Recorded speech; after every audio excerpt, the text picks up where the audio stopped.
boom.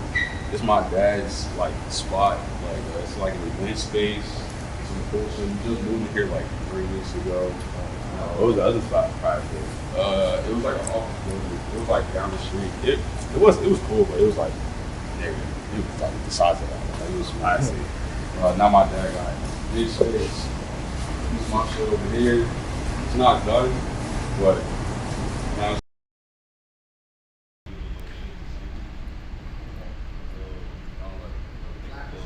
yeah, we can do the clap. I like to see. Alright. 3, 2, 1.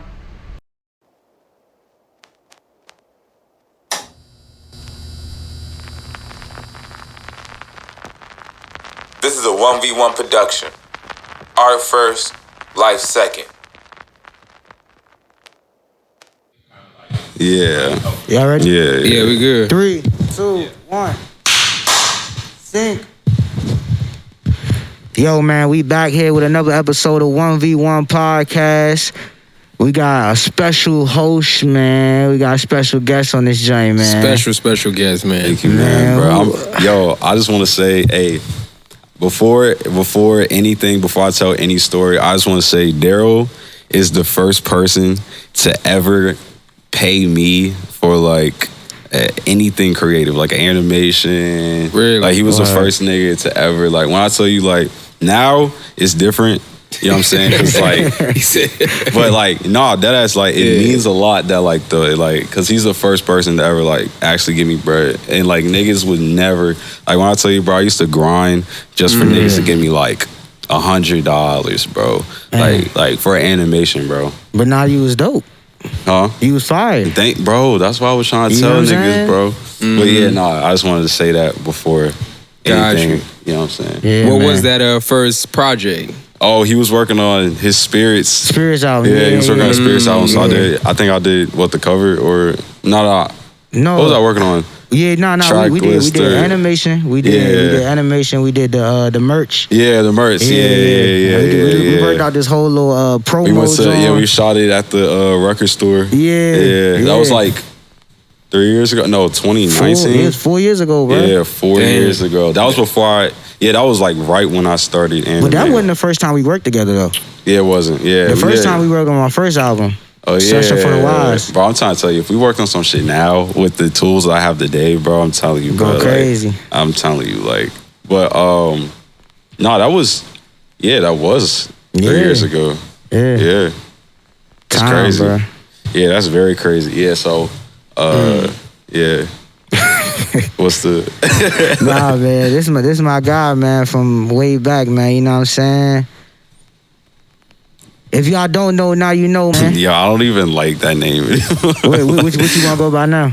I'm not gonna lie, bro. I want niggas to like, they can either just call me Justin. Like I've never walked in the room and be like, yo, what's up? My name's Palace. Like, you know what I'm saying? Like, So you go by Palace now? Yeah, that's what I want to go by. Like if I ever like direct some shit, like, you know what I'm saying? Like a music video, like Chris's shit, they'll say like PALACE5. So it's like, I like the Palace shit, but it's like, yeah, niggas have called me Justin Tom, but I like if niggas just call me Justin or Palace, like shit, yeah.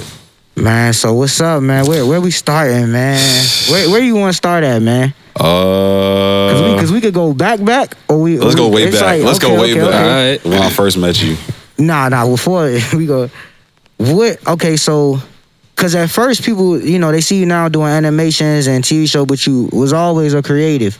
Yeah. So you know, talk about your first like my first thing when I was you know the kid that was drawn in the back of the class? Yeah. That's me.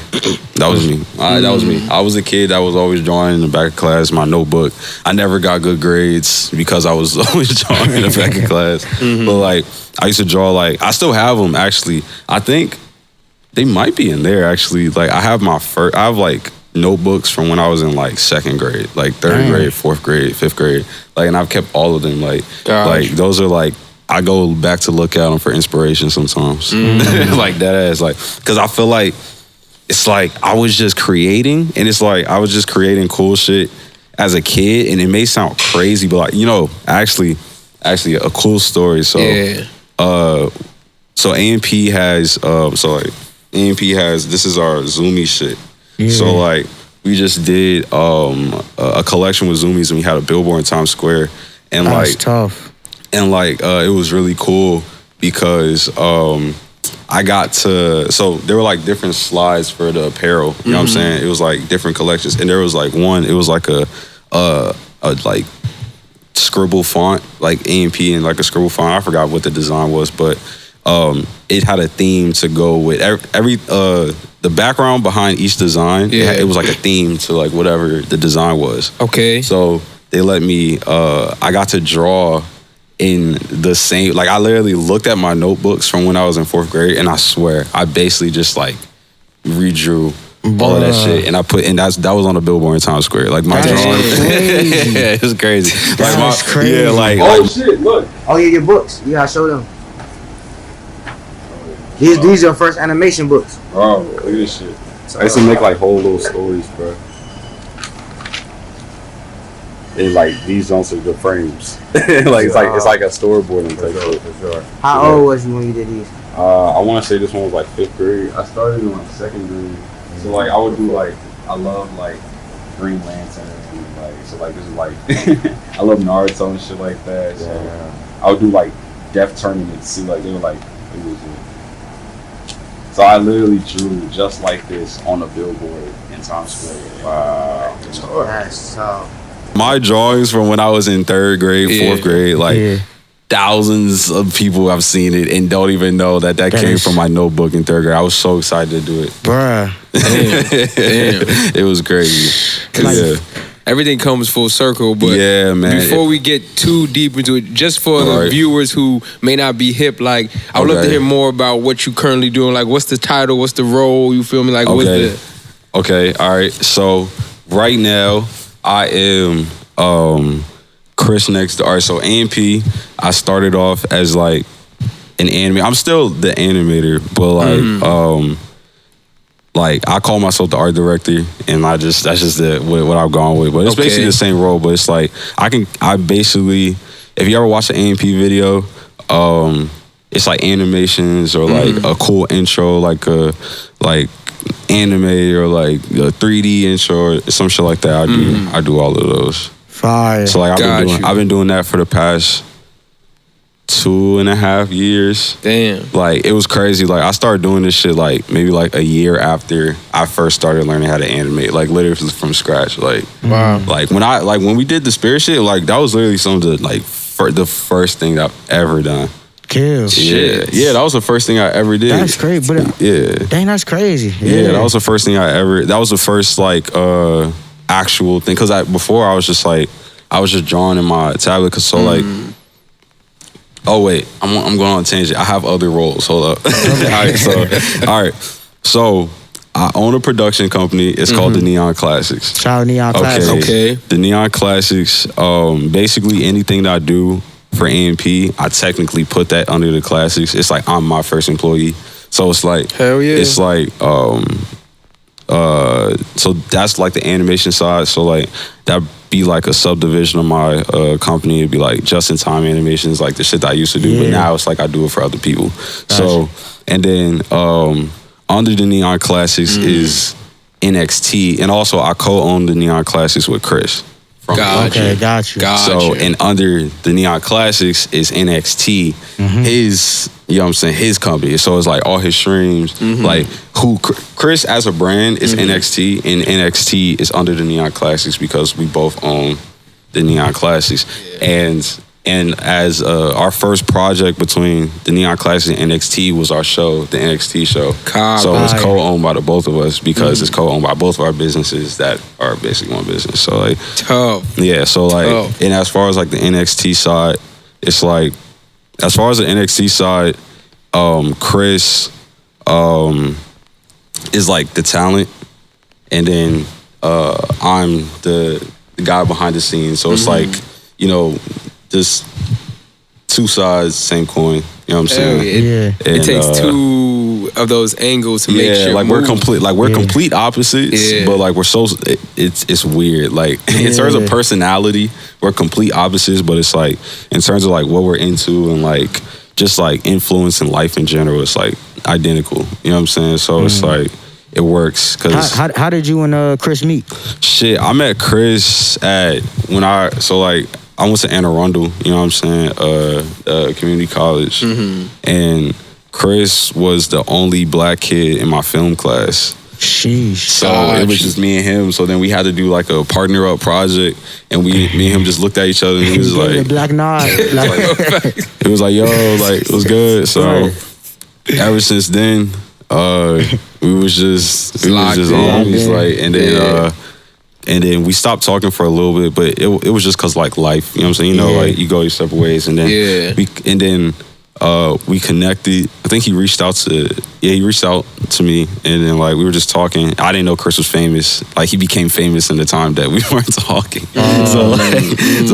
And then Sean started showing me the shit that Chris was in.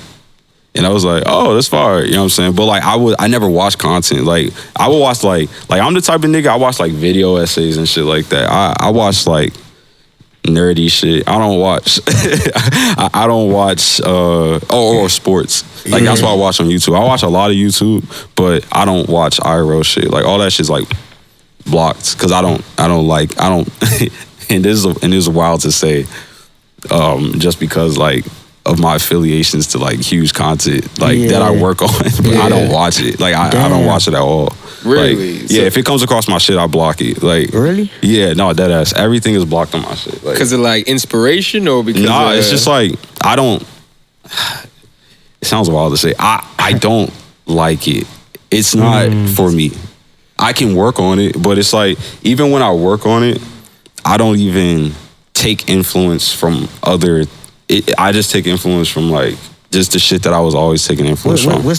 So you like in the anime? Yeah, you know, like, anime, like cartoons, just like creative things outside of the space of like YouTube and like music videos, rappers. Yeah, I feel like I take a lot of influence from that. I don't take influence from content creators. So it's like even with the AMP shit, it's like I don't have to watch content to make art that's true to me. It doesn't matter. It's like, you know what I'm saying? It's like, because the AMP shit, it's like when I do it,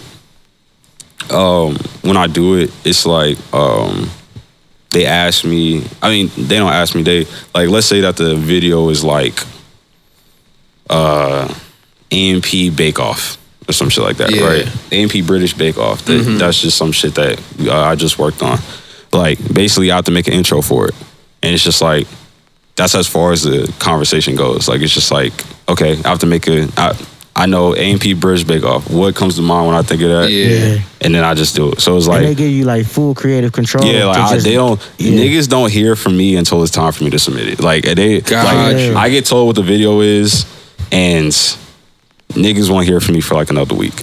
And you just. I just submit it. It's like homework. Yeah. Like I feel like I used to tell people I feel like I'm in college because like I dropped out of college, but I feel like this is college. I just get paid for it because it's just like dead ass because it's like I feel like I have an assignment. Like I just submitted my shit like because usually I submit on Sundays.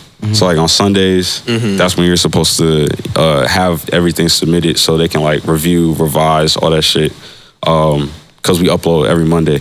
At least we've been pretty consistent recently. Yeah.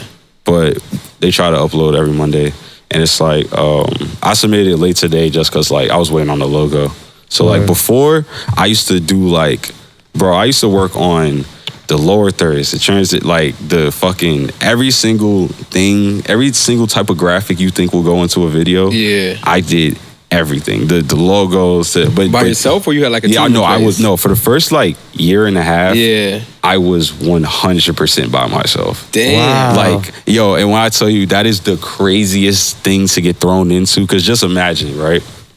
It's no room for failure because it's like this is about to be in front of this every single time I put out art.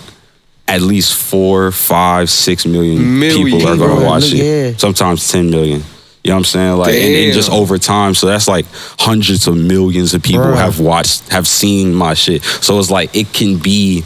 So and it's crazy. It's like, and I never really had like I was never really nervous because like even when I got my even when I got the shot when Chris like, so what happened was I was animating for like a year, but I was learning how to animate. So it's like, cause you know what I'm saying, I just started. But it's like niggas ask how I was so good at it. I think it's just cause like I've always been artistically inclined. I just never tried to be serious about it. That's one of the first things. Like, I would always like drawing and shit like that, but like I never was like, I'm gonna make this for real. Like I'm gonna like take this serious until like I started animating, cause like this is actually it makes me think of this story that I want to tell.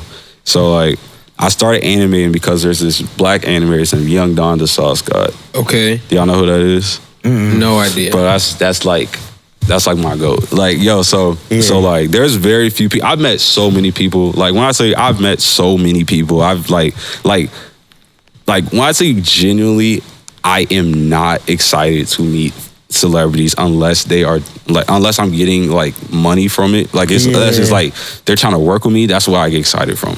I do not care to meet them. Like but this one like bro, when I tell you like I damn near would like, so we had a conversation. So Young Don is a black animator and he doesn't animate anymore. He's like retired, right? But like he was the black animator behind like Swoozie. But Swoozie is like, he doesn't feel black. Like Swoozie could be white and his content wouldn't change. Yeah, Young Don Sauce Guy. Yeah, Young Don Reborn. Yeah. So he inspired me to be an animator. So I was like, cause I was just like at a time in my life where I was like, okay, I hate working's ass. Yeah. I was like, I could go back to school, but I'd be playing myself if I said I want to go back to school. Like there was a point in time where I was studying like psychology, and I was gonna be an art therapist. So I was gonna do like art therapy for children. So like I was like, I could do art, and like psychology is some cool shit that's respectable. Yeah, like niggas gonna be, oh, you was like, okay, you know what I'm saying? Yeah. But like I didn't really want to do that shit. So I was just like, okay. So I was watching a lot of like Storytime animators, and it's so crazy because like all the Storytime animators I used to watch, bro, like all the black ones, like they all my friends, like they're all my homies. So it's like, damn, so that's full circle right there. So and that's a flex. So like basically hold up. Oh yeah, so I was watching this nigga, like the album's out, Something Else YT, Young Don the Sauce God, and then I was like, all right, fuck it, I might go get a tablet. So I started like researching shit. I want to Wacom, but that shit was dumb expensive. Like that was the shit that they animate like fucking like nigga like I don't know, like Sailor Moon or some shit. Like animate like productions are using Wacom tablets. Gotcha. So I was like, all right, what's cheaper? So I was like, I could buy a fucking like MacBook. I mean like a iPad, right? So I was door dashing. I didn't have a job because like I was always reselling. You know, I've always resold. Like I always had hella clothes, and I was always like flipping them shit. Every single piece of urban street clothing. Bro. No, my closet used to be crazy. No, my closet was like a dead ass. I wish I still had that Instagram account. Yeah, because like, bruh, I could go back. Yo, my closet was like a clothing store. So like when I was a kid, because I was always into like, so my name's PALACE5 because Palace is my favorite brand. So like, and I just needed a cool name, and I was like, I'll fuck with Palace, you know what I'm saying? So but I went to go DoorDash for like $200, and I spent my last dollar. I literally had like $0 when at the end of the night, but I drove right to Annapolis Mall because I was DoorDashing in Annapolis. Spent my last dime on that tablet, bro. Went to Five and Below, got this little shitty stylus, shitty silver stylus. Man, like when I tell you, I used to cook up on that jump, bro. It was the worst, nigga. Like it's better using your fingers. Like it was horrible. But got that jump, and then I saved up. I was like, so this is when sports betting, like I got hip to it. Okay. So then I was playing this game called Monkey Knife Fight. It was like a sports gambling shit. It was called Monkey Knife Fight. Dead ass. I don't know if anyone there has ever. It's some Maryland gambling shit. Dead ass. It closed. Like they don't have it no more. He did some overseas shit. He on the dark web, man. No, it was like I'm telling you, it was popular. But like me and Sean used to play that shit every day. So like, bro, we used to gamble. I swear, we used to gamble like $2 to make like $6, and then eventually we started making $6. So like, yo, let's gamble $5. So then we start spanking the $5 bets. Wait, we can put $10 on this jump? So you start putting $10 on these jumps, and then like you spanking, and then like, and then eventually like, so then that with the reselling and DoorDash, I saved up like maybe like 10 bands, and like I was like, I'm not working no more ever again. How long did it take you to stack up that much? 4 months, 3 months. Yeah. 10 bands in 4 months is crazy. I was grinding. What's the name of that game again? No, they don't got that shit. No, it was the gambling. I don't want y'all to think that like it was the gambling. Like I just so happened to be spanking on that shit. So like I bought a whip, bought the car that I got right now. And then like I was just like I was getting no money for like fucking like 5 months.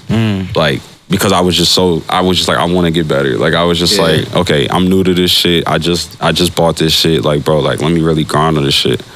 And then Chris knew that I was fired, but like it was just like I was just telling him about it because like that's my man. You know what I'm saying? Because like we started talking all the time, like just like how we used to. And then he asked me if I wanted. So I was supposed to drive to Virginia to his mom's shit to help him film some shit for like, I think it was like an AMP video that never came out. It was like AMP makes a movie. I don't know, some shit a long time ago. And he was like, but I gotta make an intro for this slam ball video, slam ball 1v1. So I was like, nah, I can help you with it. He was like, you can make some shit? He was like, in a day? And I was like, yeah, I got you. He was like, all right, bet. He was like, I'll toss you some bread if you like. I was like, yeah, I got you, bro. Boom. I made this NBA Street intro. It was like an NBA Street type thing, and like everybody was just like, yo, like it was crazy. And I cooked that shit. I literally worked on that shit for like 10 hours straight. Damn. 10, 11 hours straight. Like I was just like, I was like, that like I was never around like. Even if I didn't get that opportunity, because like, remember I was making storytime animations, I was like being consistent with it. So like, he had his own. So I was making like storytime cartoons, just like Young Don. Yeah, just like Young Don. Social media type shit, like. No, I had a YouTube channel. I was telling stories on it, and they were really good. And they started. Was fire, and that's what I think would have happened. I think I would have been successful. That's the lane I thought you was. And then so then I diverted because I got this opportunity from AMP. So I was like. All right, I'm not gonna blow this. I was like, I know I'm fired, and I was like, if I do what I gotta do, then they'll want me back. You know what I'm saying? I was like, I'm not gonna miss this opportunity. Like this is a, like it's not often that you have a famous friend, and it's not often that your famous friend is offering you a job. And I didn't even really realize how. I knew it was a job, and I knew because I'm animating, like, because I applied to it was this one YouTube channel. It's called Psych to Go. And I applied to them. It was like a mental health, but they did like animations on their mental health channel. And I thought that they were cool. I used to watch them. So I applied. They said I wasn't good enough. Damn. So like, and that was when I was like month 3. Sometimes I go back to look at that application that I sent, the video that I sent. And like, it makes me laugh. Because I was like, it was good or bad? Was it good? I think each individual animation was good, but like I didn't understand like the cohesiveness of making like a video. Cause I was so fresh. I was trying a bunch of different shit. And even now I don't really have an art style. I feel like it's just whatever I'm feeling for the moment. So it's like, what was I saying? You say you don't have an art style. Yeah, so the Psych to Go shit, it was cool because it was just like, it kind of motivated me to get better. You know what I'm saying? Cause like, and then basically, wait, I kind of lost my train of thought. I forgot where was I adding the story? I feel like it's such a long story. We was building on the. So I made the shit. Yeah, all right. So I made the fucking. My fault. I made the animation. I think for Chris. Yeah, for AMP. AMP. Yeah. 2 days later, I think Kai hit me. Yeah. And then he was like, yo, can you make some shit for my stream? And I was like, yeah, for sure. Like, and then like, he was like, so then he told me, I was like, how much time I got? He was like maybe like 3 days. And then he hit me the day after and was like, yo, I need that joint like tonight. You think you can have that joint for me tonight or some shit like that? Yeah. I just know it was like earlier than I expected. And then I was like, yeah, sure. So then I made this like visualizer. I still have it though. It's fire. So then I made it, and then he didn't even watch it. He was like, yo, I have this sponsor. So like, I have this sponsor. So right now, I have to go live. Got you. And I was like, okay, what's that mean? And he was like, I'm about to just react to it on stream. Yeah. And I was like, damn. Wait. So he's reacting to what you're sending him live on stream. Yes. In front of thousands of people, bro. And they could comment and say, well, it's good. Oh, and they dropped it, and his whole stream went crazy. That's tough. That's tough. You was watching the live stream. No. No, Sean was watching it. Oh, man. I didn't want to watch it. Sean was trolling. He was like, damn, bro. He was like, yo, trash. like, niggas, like, is really fucking with your shit. Like, he paid me for it. And that's fire. I think after that, maybe a couple of days later, agent asked who I was, and then agent hired me, and then like I think Kai and Chris, they vouched for me.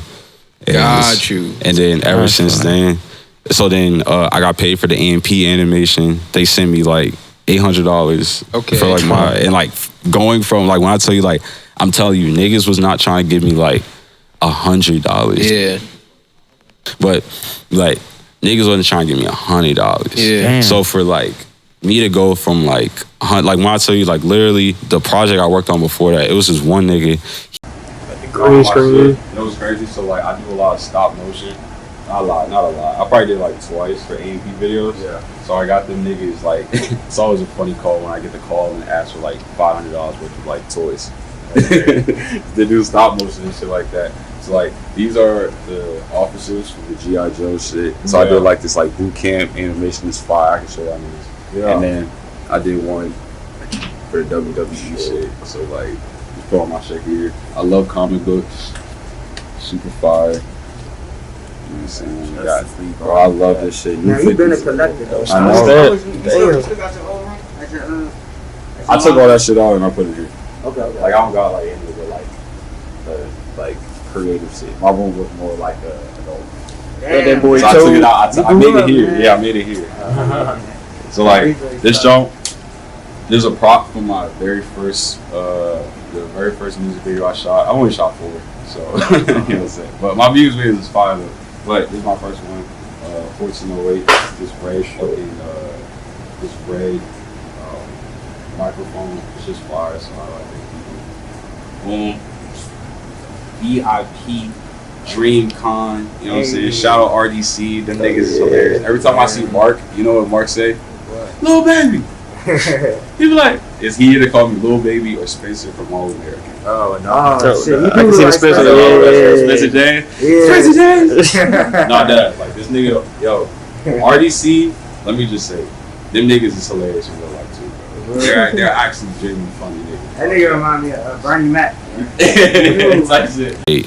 And like he fucking was like pushing back the bread, like, you know what I'm saying, like, oh, y'all don't got right now, I'm gonna do all this shit. So it's just like for niggas to send you $800 for the first time for like, you know what I'm saying, like an animation that I cooked up in a day. I was like, oh shit. So then I flew down there, I met them.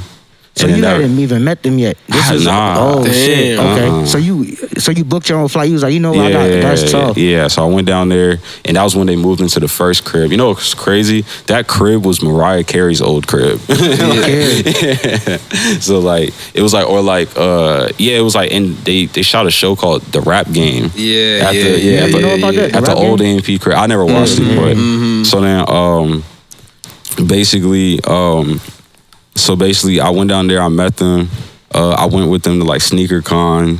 Oh shit. And then ever since then, like, you know, and like what I want to say is like, I really do appreciate them because like they didn't have to do all that. You know what I'm saying? They could have just been like, oh yeah, thanks for the cool shit, like whatever. Because Chris already paid me. but they gave me extra money for it.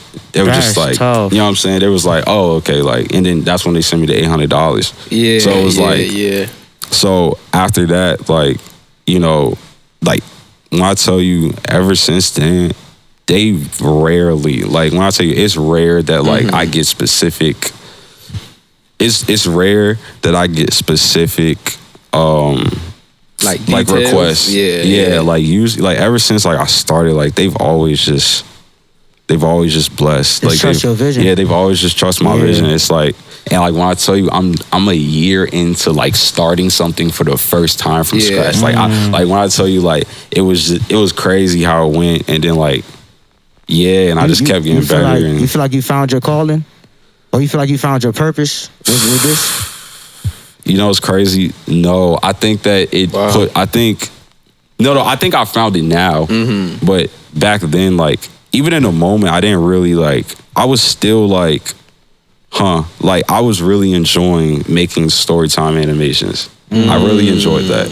And, like, not saying that I was enjoying creating and getting money and doing it on a big stage. You know what I'm saying? But I wasn't necessarily enjoying animating, like if that makes sense. Like I really fucked with the opportunity, and I was like, yo, like this is far. Like I'm not gonna squander this. I'm not gonna act like it's not.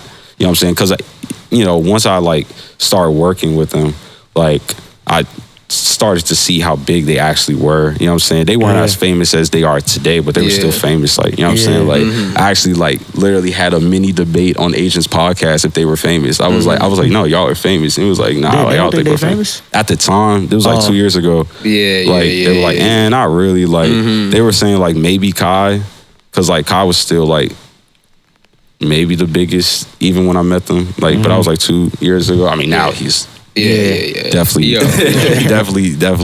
But I'm just saying, like, before, they weren't even, you know what I'm saying, like, they wouldn't even consider themselves that famous. So it was like, I did a little bit of research on them and shit like that, and I was just like, all right, this is fire. And then on top of that, like, things happen so fast because I started meeting, like, people like almost immediately, like after, like a lot of people started reaching out to me, like other Twitch streamers, you know what I'm saying? So then I started making like Twitch intros for niggas. Gotcha. So then like, I made like Phantom's Twitch intro. I made Agent shit. I made Kai shit twice. Cooking. Like millions and millions and millions have seen your art, bro. Like, and for you to just only be like, what, a year in? That's what I'm saying. Bro, from start. Like from start. Like it was crazy. Like, but it was like the bread, you know, it was crazy. I was making less money than I was when I was gambling, but like, so it was kind of hurting my pockets in a way. But it was like, I'm happy because I stopped gambling really. So it was like, I was happy to start getting like money. Like I want to say that like I was getting like money until like the second year. God, like my first year, I was like making just enough. You know what I'm saying? Yeah, just enough where I was like, okay, like. It'll do. I know. I see the vision. And then, what happened was, I made this. What was this, John? Oh, it was like their first Halloween, the first Halloween video of AMPs I just worked on. Right? Which is actually crazy because I just submitted my project for the new Halloween video that we're dropping. It's actually fire. I drew this like scarecrow shit. It's fire. I can show it to y'all. But I did like this animation of a nigga. It was like a trippy animation, and like it was a animation of a nigga doing like a varial flip, like down the stairs, and he was wearing like an AMP shirt. So the CEO of AMP, so they're all CEOs, but like there's an actual CEO. His name's Shane. His name's Shane. Shane He's not on camera though. No. He's a 36-year-old white man from Canada. He's my and I look up to that man. Like he's my mentor. Like that ass. Like I look to Shane for like.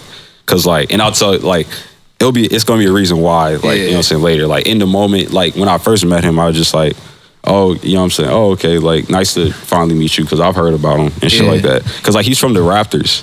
He was a CEO at the Toronto Raptors. Like he was like Raptors Uprising, like their gaming division. Like he was running their shit. Oh, that's tough. So he left them for AMP. So they kind of went to him saying, "You have the vision of running a corporation," or basically, and then brought him on board. Yeah, basically, exactly. Wow. That's So because you need because like they are all CEOs, but they're so busy that they don't have time to do manager shit. Like they don't got time to be sitting on fucking like a million phone calls. Closing deals, like they don't got like there's niggas who, you know what I'm saying, actually need to do that. Yeah. So like I was like, so I met him and he was like, yo, that shit is fire. Like, and then that's when he was like, okay, how much are we giving you? It was like, and at the time I was getting like $300 like a video, right? Yeah. Which isn't really that much. Like, you know what I'm saying? Like it's cool if you was getting a video like every day, but it's like once a week. You know what I'm saying? Nah, so like I was making bread from like,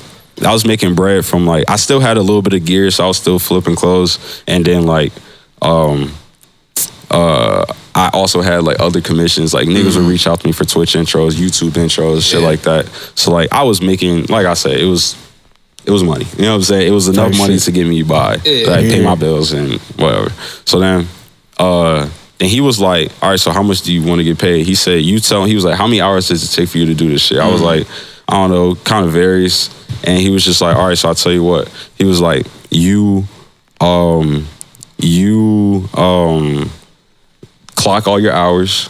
And I was like, oh, I could do that because like in Procreate, it actually tells you how many hours you spent on the shit. Gotcha. So I started clocking my hours, and he said, you tell me how much you want to get paid hourly.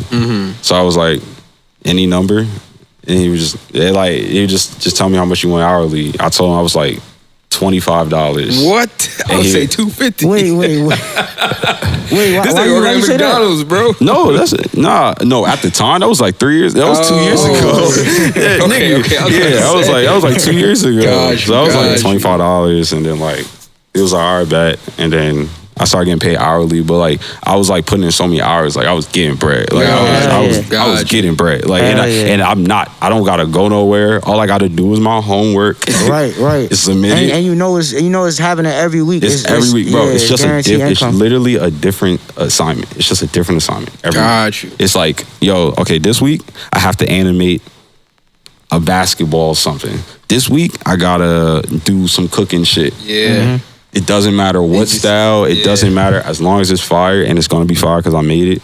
So it's like, and then I was just like getting bread off of that, and then that's when I started meeting more people because that's when I started putting my names on the vid. Yeah. And like that's when I got a lot of like animation work. So then that's when I started like actually making like decent bread, and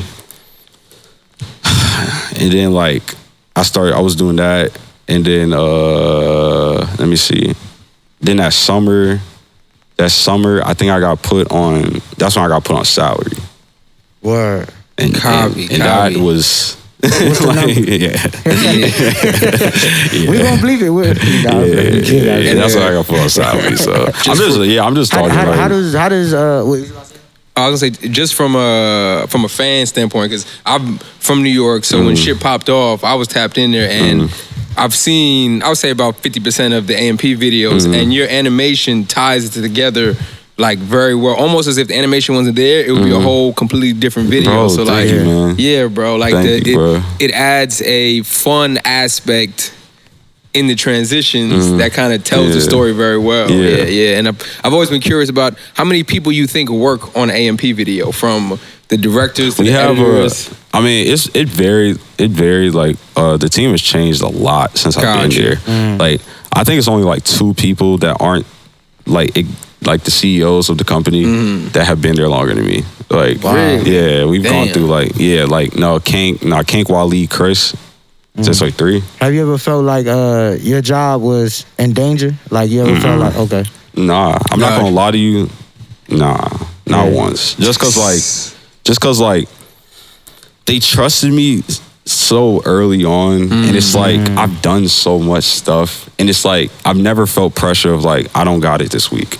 Because it's so easy to me. It's just easy. And on top of that, it's like there was a point in time where I was making, when I wasn't doing this for money.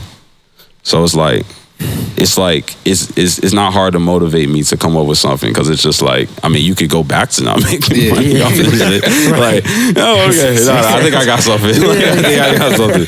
So That's it's like, fire. so it's like I can't really, like, it's never really a time when I don't have. Like, yeah, and that's just kind of what I was saying. If things, to like all our creators watching, if things feel natural and like you're doing it without money and the money starts coming, I think that's the universe's like way of saying keep doing that shit. Like a lot of shit in life is difficult or you feel friction, but if you do something, if you hooping, if it's art, if it's animation and you're doing it and it feels seamless and and the quality is good, like I think that's the universe giving you breadcrumbs that you on the right path. So to kind of see how it seemed that like your road to success was pretty straightforward. Like, I feel like there are a lot of animators who have been doing it for way more years, but not even half as kind of at the point that you are. So like, thank you. You know, I know I'm blessed. I know that, you know what I'm saying, I was given an opportunity to succeed.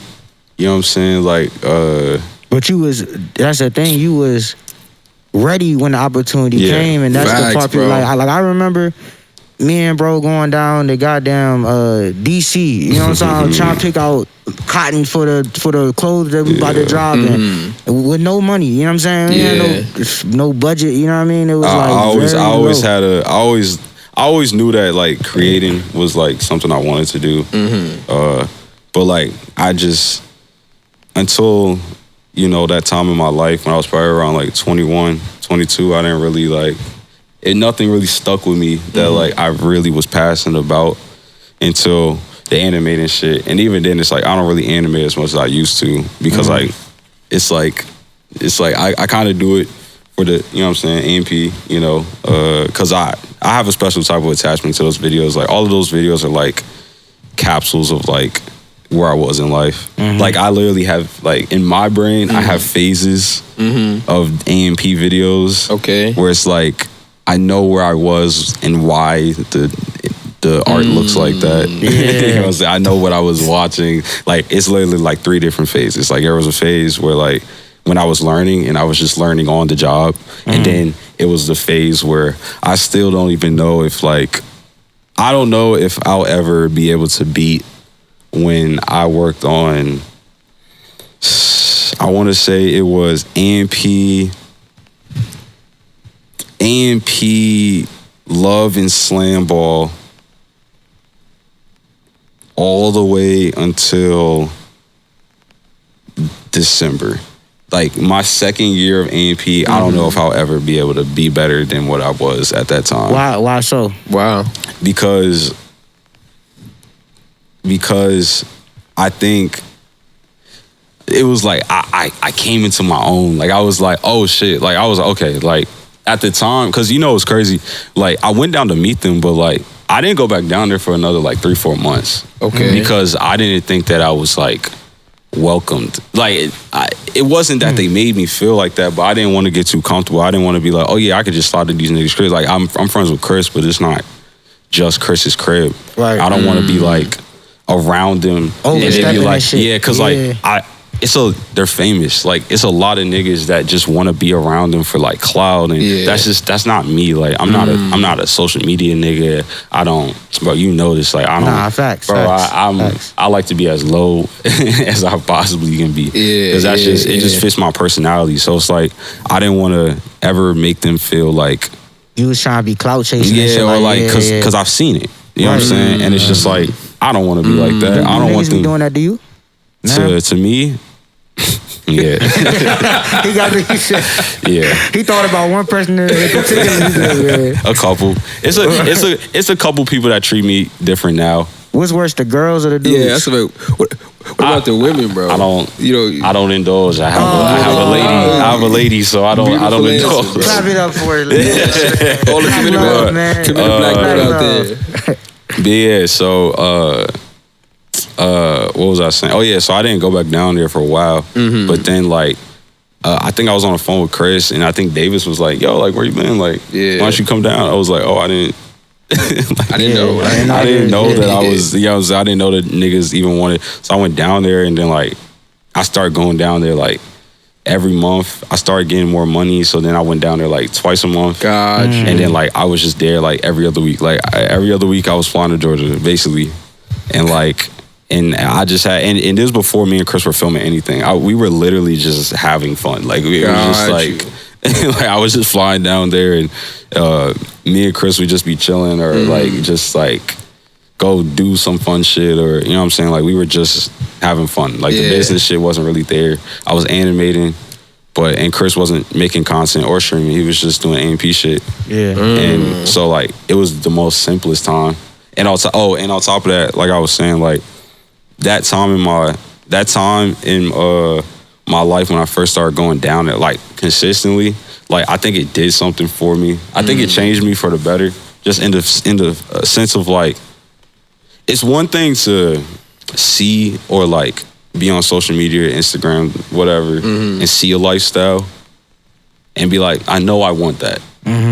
You know you want something that you've never seen before because it's on television. It's like like saying like you really want it, even though it's like you've probably never been around it.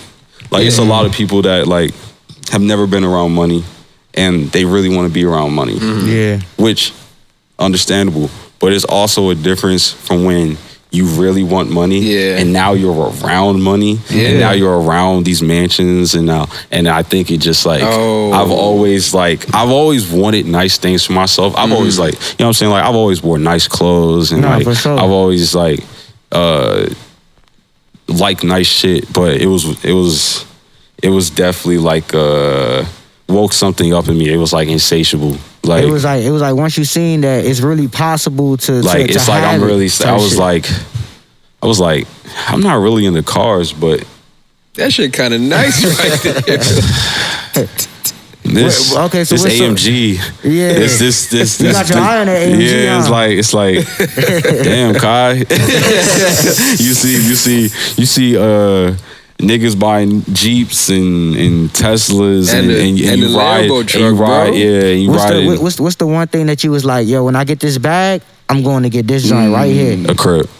I'm not gonna lie to you. I want a nice car.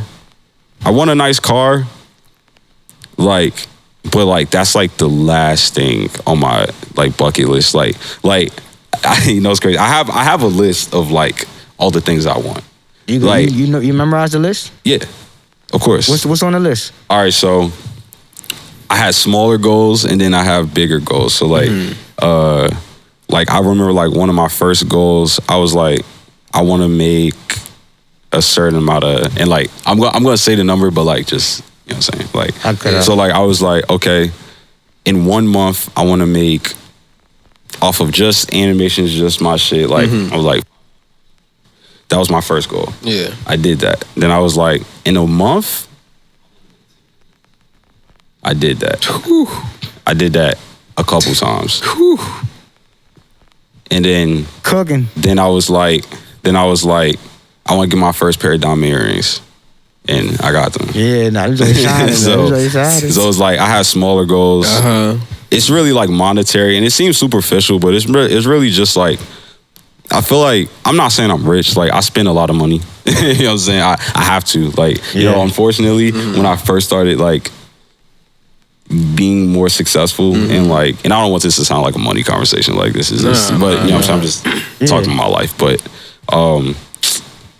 unfortunately when I started getting money, my expenses started getting higher. Cause like I wanted to run a business. Then you gotta spend a bunch of money like bro, like last month, bro, like this month just passed, bro, I probably spent like, bro, like just on like, hell yeah, bro, just like shit. No, it's no, like I'm not happy about it. I'm not happy about it. I'm just saying like it, you know what I'm saying, like you are a like brand and business yourself, and like it's like it costs a lot of money, and you have to make a lot of mistakes, and like bro. That's the part they don't tell you about. Yeah, they don't, bro. It's like it's not for the faint of heart, but it's like the type of nigga I am. I don't really give up.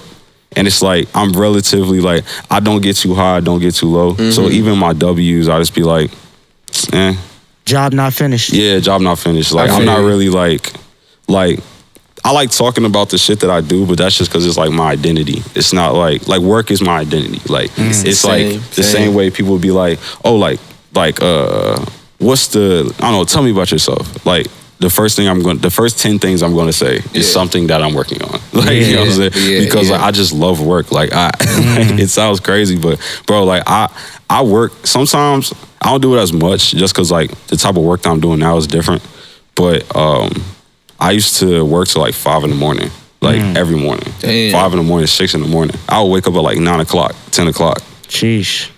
So, and I was good. And like I'll just go for like 3-4 days, same shit.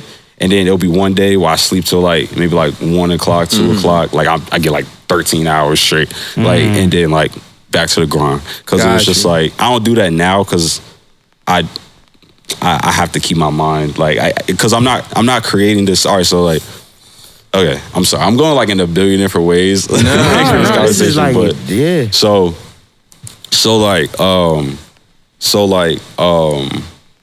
I'm trying to think. So like, before I used to just create. I was just a creator. Like I was just an artist and I was making money off my art. But now it's like, I'm trying to be a CEO. That's why Shane, like I look up to Shane because Shane's a businessman. Shane's a CEO. Like a lot of niggas want to be Braun. I want to be rich. You know what I'm saying? Yeah. And it's like, that's just me. Like I want to be the nigga in the suit. Like I remember I was having, y'all want to hear like one of my favorite conversations, like one of my favorite stories ever. Okay. And I tell this story to everybody. Like I love this story. So, boom. 3 months ago, around like 3 months ago, so it's this nigga named Ja, right? John? So Ja. Yeah. So like we be hanging out with Ja. Now Ja's dad is Akon. Oh, shit. So we went to, so Ja has a bowling alley in his house. So like we went to his crib and I've gone bowling there a couple times, you know what I'm saying? Chris goes there to like record music and shit. But his uncle was there. So I started talking to his uncle and then we had like a long conversation. And then we started talking about like,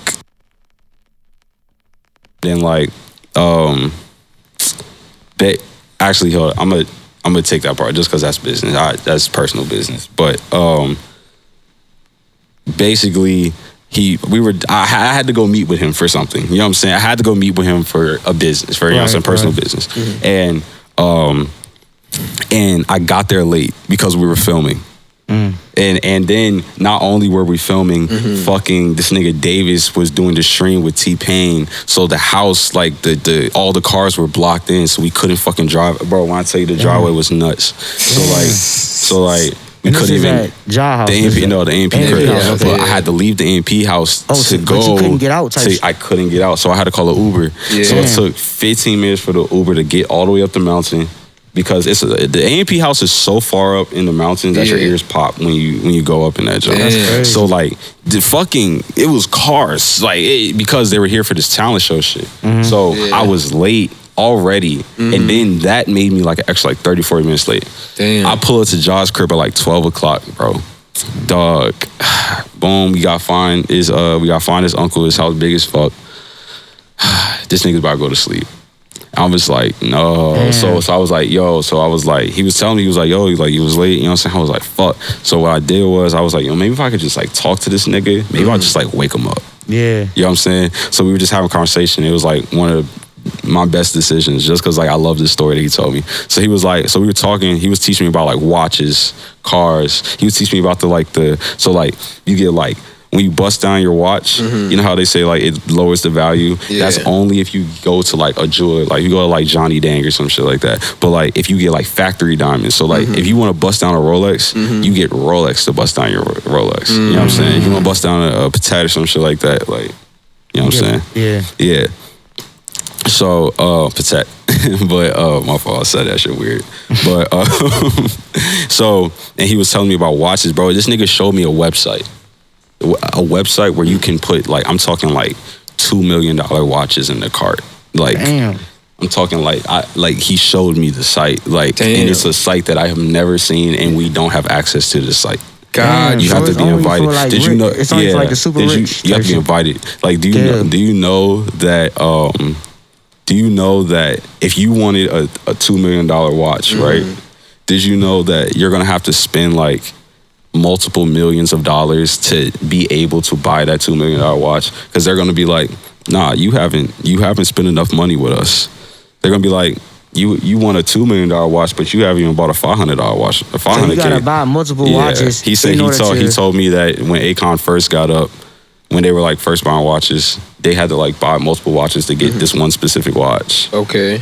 Crazy. Like, you got to spend millions of dollars to get the one thing that you want to spend millions of dollars on. Okay. So, and then, but this is the main story that I want to tell y'all. So he was like, I was talking about cars, and he was like, I think I said something about it, like a Ferrari, right? I was just asking questions, and he was just like, nah, I don't fuck with Ferrari. I'm a Lambo nigga. And I was like, why? So I'm gonna tell you this story, and like, Omar, I love you, like, but like, I don't know if this, like, I have never fact checked this story because I don't want to know if it's not real. I'm so serious. Like, this could be the real story. This nigga could have just been selling me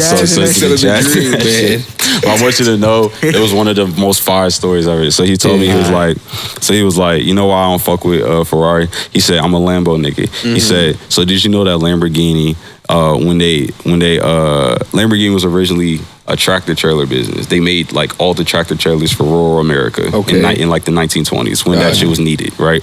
So he was super rich. So his favorite car to buy was a Ferrari. And he loved buying Ferraris. So he used to whip Ferraris all the time. And then but he makes machines, you know what I'm saying? Regardless, there's two different cars, you know what I'm saying? He makes machines. So he wanted to like talk to Ferrari and be like, yo, like, I feel like you can do this better. So he set up a meeting with Ferrari, and when he told Ferrari was like, what do you make? Okay. He was like, tractor trailers. Yeah. And you telling me how to make a sports car. So basically, Lambo was like, all right, fuck this nigga. He bought a Ferrari, tricked it out, and that was the first Lamborghini. Oh, shit. And basically, Lamborghini exists as a permanent. Yeah, like watch me. I don't know what I'm talking about. Yeah, bro. Watch it. That's crazy. Like, that was one of my favorite stories ever. Because it was just like, it's just like, I feel like it's a perfect story for like, if somebody tells you can't do it, yeah, nigga. You know what I'm saying? Like, nigga. I'm gonna do it. Watch this. Okay. Watch this. Now my shit better than yours. Because I definitely think Lamborghinis look better than Ferraris. Yeah. So. Facts. And that was kind of the question I had in mind is, as you checked off these goals, you had the list. First it was X amount of dollars, you got that. How do you, and even AMP, like, how do y'all stay motivated? How do they stay motivated? I mean, yourself for sure. I can speak for myself. Because y'all are at like heights that like no other streamers have done before. I'm not anywhere. Bro, AMP, your edits have been seen by millions of people, bro. I feel you, but it's like, it's not my shit. Like, I don't own AMP. Like, I take more pride in like NXT. Okay. Because like, that's something that, you know what I'm saying, like, I have stake in. So it makes sense. But it's like, I look at AMP shit, once again, I look at it as if, I'm not even joking, like, I look at it as if I went to like Harvard. Okay. Like, I look at it as like, yo, like, what school did you go to? AMP. Right. You can't get turned. It's like as if you walked into like I don't know, what's the best school that you can go to if you want to be a lawyer? It's as if I have that, but like in the world of entertainment. So like now I can't get turned away. Like no one can say, like, there's nobody, like, I don't think that there's any job I can't get right now. Yeah. Cause like I could get recommendations from like anybody. like the recommendations I could get, like, bro, like I genuinely believe if I wanted to go work somewhere else, like I could do that. Like I think I could, but like why do that? Because like AMP, they gave me like a home. Like I'm not even on some like weird sentimental shit, but like real shit. Like they didn't have to like welcome me with open arms. They didn't have to be like, oh yeah, we fuck with you. Like they didn't have to call me a friend. They didn't have to open all these doors for me, and they didn't have to like just like show me a better, like, they didn't make me rich, but the day that I am rich, they will be the first person I think. You know what I'm saying? That's deep. That's deep. So it's like, because if it wasn't for them, it's like I think me personally, I would have always succeeded just because I really believe in myself, and I think that I'm really smart, and I think that just like I adapt very well. So I think that there's anything that I genuinely think that I could do anything. You know what I'm saying? Like I'm not even. That's no arrogant shit. Like I just feel like confidence. I just feel like I've tried so many different things, and like now, like it, like back to the story when I was telling y'all about how I met Young Don, right? Yeah. So when I met Young Don, he didn't know who I was. And then when I finally told Young Don who I was, or like when he asked, I forgot, it's either he asked me what I did or like whatever. Like, and I told him I was ANP's animator, and he was like, yo, you're ANP's animator? He was like, I thought it was a team of y'all. He was like, yo, you're fucking sick. And then like, he was, and I was just like, bro, like when I tell you I wanted to cry, bro, like I ain't gonna lie to you, bro. Like I ain't gonna lie to you, bro. Like it's like for the nigga, like when I tell you, bro, like for the nigga who like made me go out and buy a tablet to be like, nigga, like he's the GOAT. Like he is literally the GOAT. Like he retired and was like, I don't have to do this shit no more. And Young Don's a legend. Yeah. You know what I'm saying? He's a legend. Yeah. This nigga told me, he was like, bro, he was like actually meeting someone. Cause like he was like, you know, people tell him like they're inspired by him all the time. You know what I'm saying? All that shit. But like we were sitting on top of the AMP rooftop, right? And you've probably seen that view. It's insane. You're looking over all of Georgia's. We were dead sitting up there. We were drinking wine, and we were like, we were having like a really great conversation. And he told me, he was like, yo, like I forgot word for word what he said, but he basically was just like, being retired and knowing that you're out here, I'm good. Like he basically like gave me the torch, and like I was just like, even now, it's just like damn, like it's just like it's crazy because it's like you look at the type of life, like the life that I have now. It's like sometimes it feels like unreal. Like, you know what I'm saying? Like I could wake up and do whatever I want.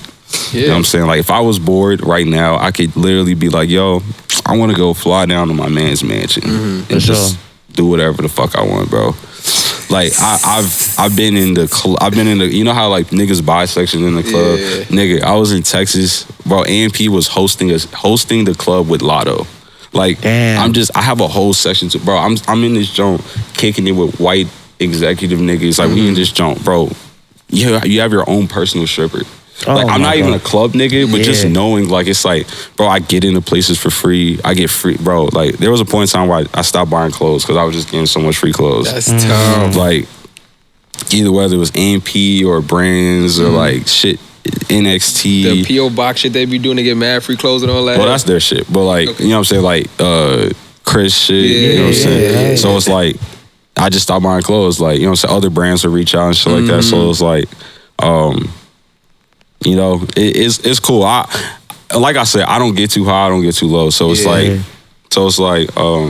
but it's like you deserving of it. You know what I'm saying? Because, it's like you put the groundwork in. It feels good because it's just like, it feels good because just like I don't know what I'd be doing if it wasn't for like creative shit. And once again, I think I would have always succeeded. I think I would have found a way to succeed. Hell yeah. I believe it. But it's like, it's just, you know, like it's different. You know what I'm saying? It's just like, and now that I'm like dabbling in like the music space.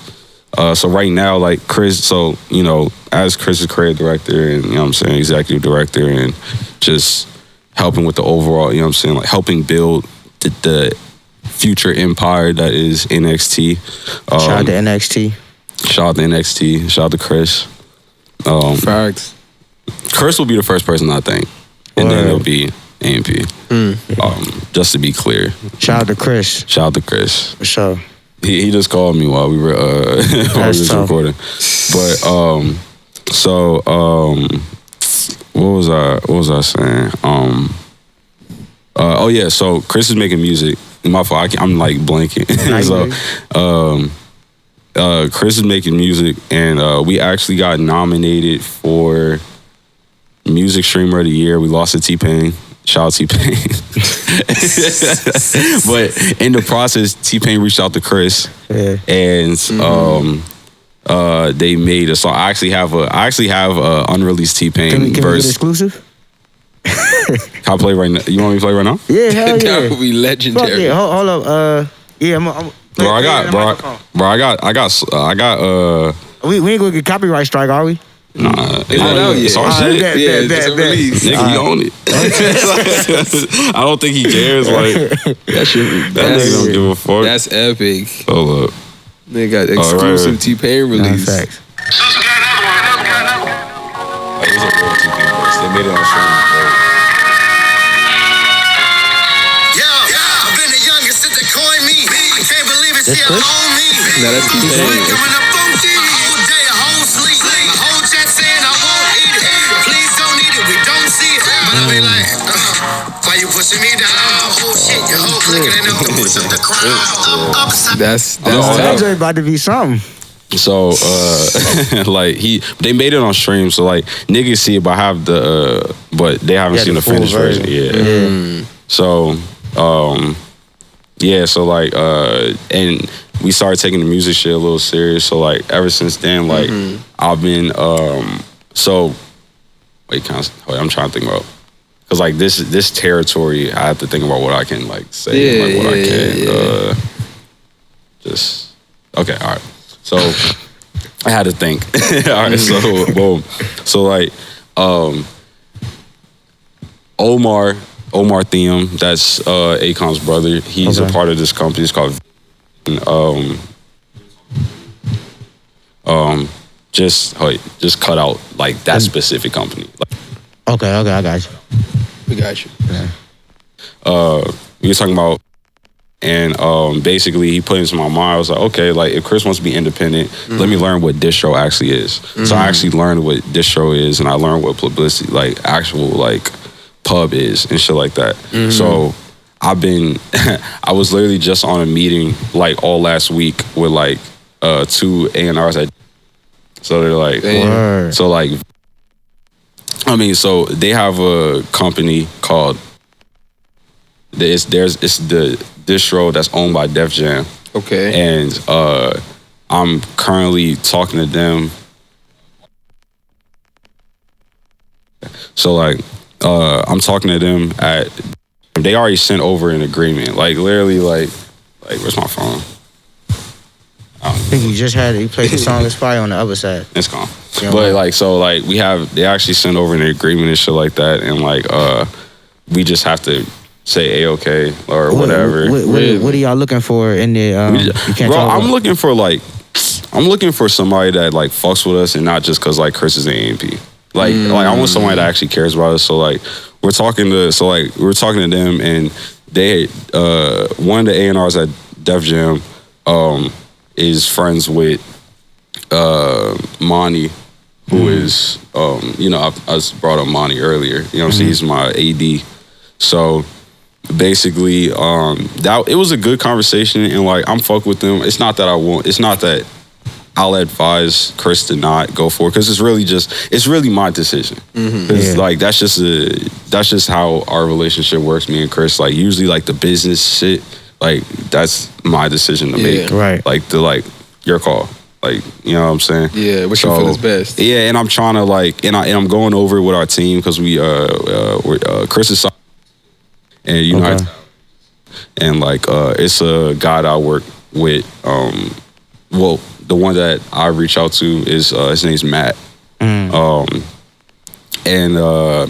and basically I've been talking about with Matt, and like, you know, he's just kind of giving me like the ins and outs of like, you know, the music business. Like I know that this business that I'm trying to get myself into is a shady business. I know that it thrives off of exploiting people, especially the ones that don't know.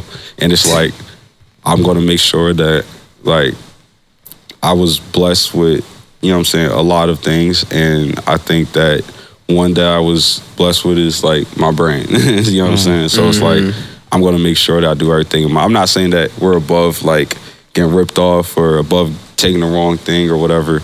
But like, I'm gonna do my best to prevent that and find cause like right now I'm literally in the middle of like meeting with, so like we're meeting with another distro. It's called the Orchard, the Orchard or whatever. And Sony Music. Yeah. So I got me with A&Rs at Sony. And then I was just at QC Studio. Okay. Tough. And Mitch, Yachty, Lil Yachty's best friend, he invited. They like run the podcast together and shit like that. Yeah, so they invited Chris to the studio. So me and Chris went to the studio. Got to chop it up. We got some. He got to cook up. Like you know, it's crazy. He actually. I could tell you this, but like, just cut this part. Just like once it. Yeah.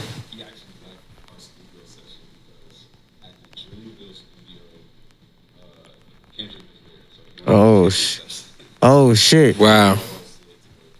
Got you. Yeah, you gotta go. Yeah, you got it. Cause he just left. Cause so like all of their compounds, like all of those, bro, like I'm telling you, it's like some dead movie shit. Like I'm not even gonna really describe like what they're like. But like my first time going to one, I was like, oh, this feels like a real rapper studio. Like I was like, bro. Oh, this shit is actually like fake militant. Like I was like, this is, and there's like all, so like there's compounds all around Georgia. Like bro, like, and there's names. Like these compounds have names. Like oh, you going over to so and so, and we're just like, who shit is that? Oh. Who's that? Like they all have their own little compounds and shit like that. So it's like that's tough. And right now, cause so I met an A&R. Her name is I'm not even gonna say her name, but okay. I was gonna say it, but I was like nah. So I met an A&R, and she's good friends with Mitch, and she's an A&R at QC. Okay, you know what I'm saying? And we were and she's actually a fan of Chris's music, and she brought it up, and she was saying things. I was like, oh, you actually fuck with Chris's music. Yeah, she bringing it up. So we were having a conversation for like, bro, I was in the studio for probably like 4 or 5 hours. Like we was there till like 2 a.m. Damn. So like we were just there, and like she gave Chris two Benny X beats. You know what I'm saying? Like and like basically like he was cooking up on those jumps, and like me and her were just talking about the business shit, and like the conversation I had with her was different than all the other conversations I had. Copy. You know what I'm saying? So like, different. I'm not saying that the other ones weren't genuine, because they really were. Like you know what I'm saying? Like I feel like I can smell bullshit, but it's like, once again, like the music business is based off of being able to exploit. Yeah. You know what I'm saying? So it's like opportunities. Yeah, so it's like they could really be selling me some shit, and because I'm green, I don't know. Like I'm young. Like I'm 24. You know what I'm saying? Like I'm just like, I'm 24. Like I'm learning the world, and now I'm trying to learn how to play executive. You know what I'm saying? Try to play CEO. Yeah. So it's like they could be finessing me or trying to, finesse to get to Chris. But it's like, like I said, like, and I'm just having these thoughts because, like, I'm in the middle of it. Like, usually when people talk about shit like this, it's like, oh yeah, back in the day, but like, I'm literally in the middle of like I have a meeting with QC tomorrow. Like, she she wants me to have a conversation. Yeah, you know what I'm saying? So it's like, these are things that I'm trying to just like mentally prepare myself for. And do you? Let's talk about the plaque for a second. I got a question. I'm gonna bring it full circle. So, if y'all look at the plaque right there, you want to tell them about it? Yeah. So, my dad used to be in the music business, and basically, I'm not gonna lie to you. I can't tell you specifically what he did. He told me when I was a kid, he was still in it, but like I don't remember. But like when we were moving in here, he had all his plaques, and he was putting them in storage. And I asked him if I could keep this one. Tough. And it says Lil Jon and the East Side Boys presented to Willie Young FM video to commemorate RIA certified multi-platinum sales of more than 2 million copies. Damn. of the Just for y'all who TVT don't know, records. that's double platinum. Yeah, that's double platinum. Most That's not- artists never even go platinum in their career. Right. They go double platinum on a single. That's so the single and is this album. shit, I don't even know. You don't even know. Kings of Crunk. Oh yeah, I think that's it. Yeah, yeah, it's album. It's album. Damn. Double platinum. Huh? Oh yeah. It's sorry. You gotta zoom in on that. Yeah, that's tough. My dad has a bunch. He actually has a bunch of plaques. Like, what's the Escape? Escape the R&B. Will Smith. Will Smith. Which song? You know which book? Big Willie style. Oh shit. Okay. Yeah. You see, he has a lot of stuff. So like, you know, I kept this plaque because like now that it's weird because it's like I feel like I keep getting when I was talking to Mitch was like I was talking to him, I was like, yo, teach me some shit. And the first thing he taught me was like, yo, never think that you're not qualified for this shit. He was like, bro, like I don't got no college degree, you know, none of that shit. Like, bro, he's a you know, very successful. You know what I'm saying? Hell yeah. Okay. Got you. Yeah. And this may be a long-winded question, but are y'all prepared to shift full-time to music? Because I've always felt I don't think we have to if a good system's in place. Okay. Because I think it's one of those things where it's like,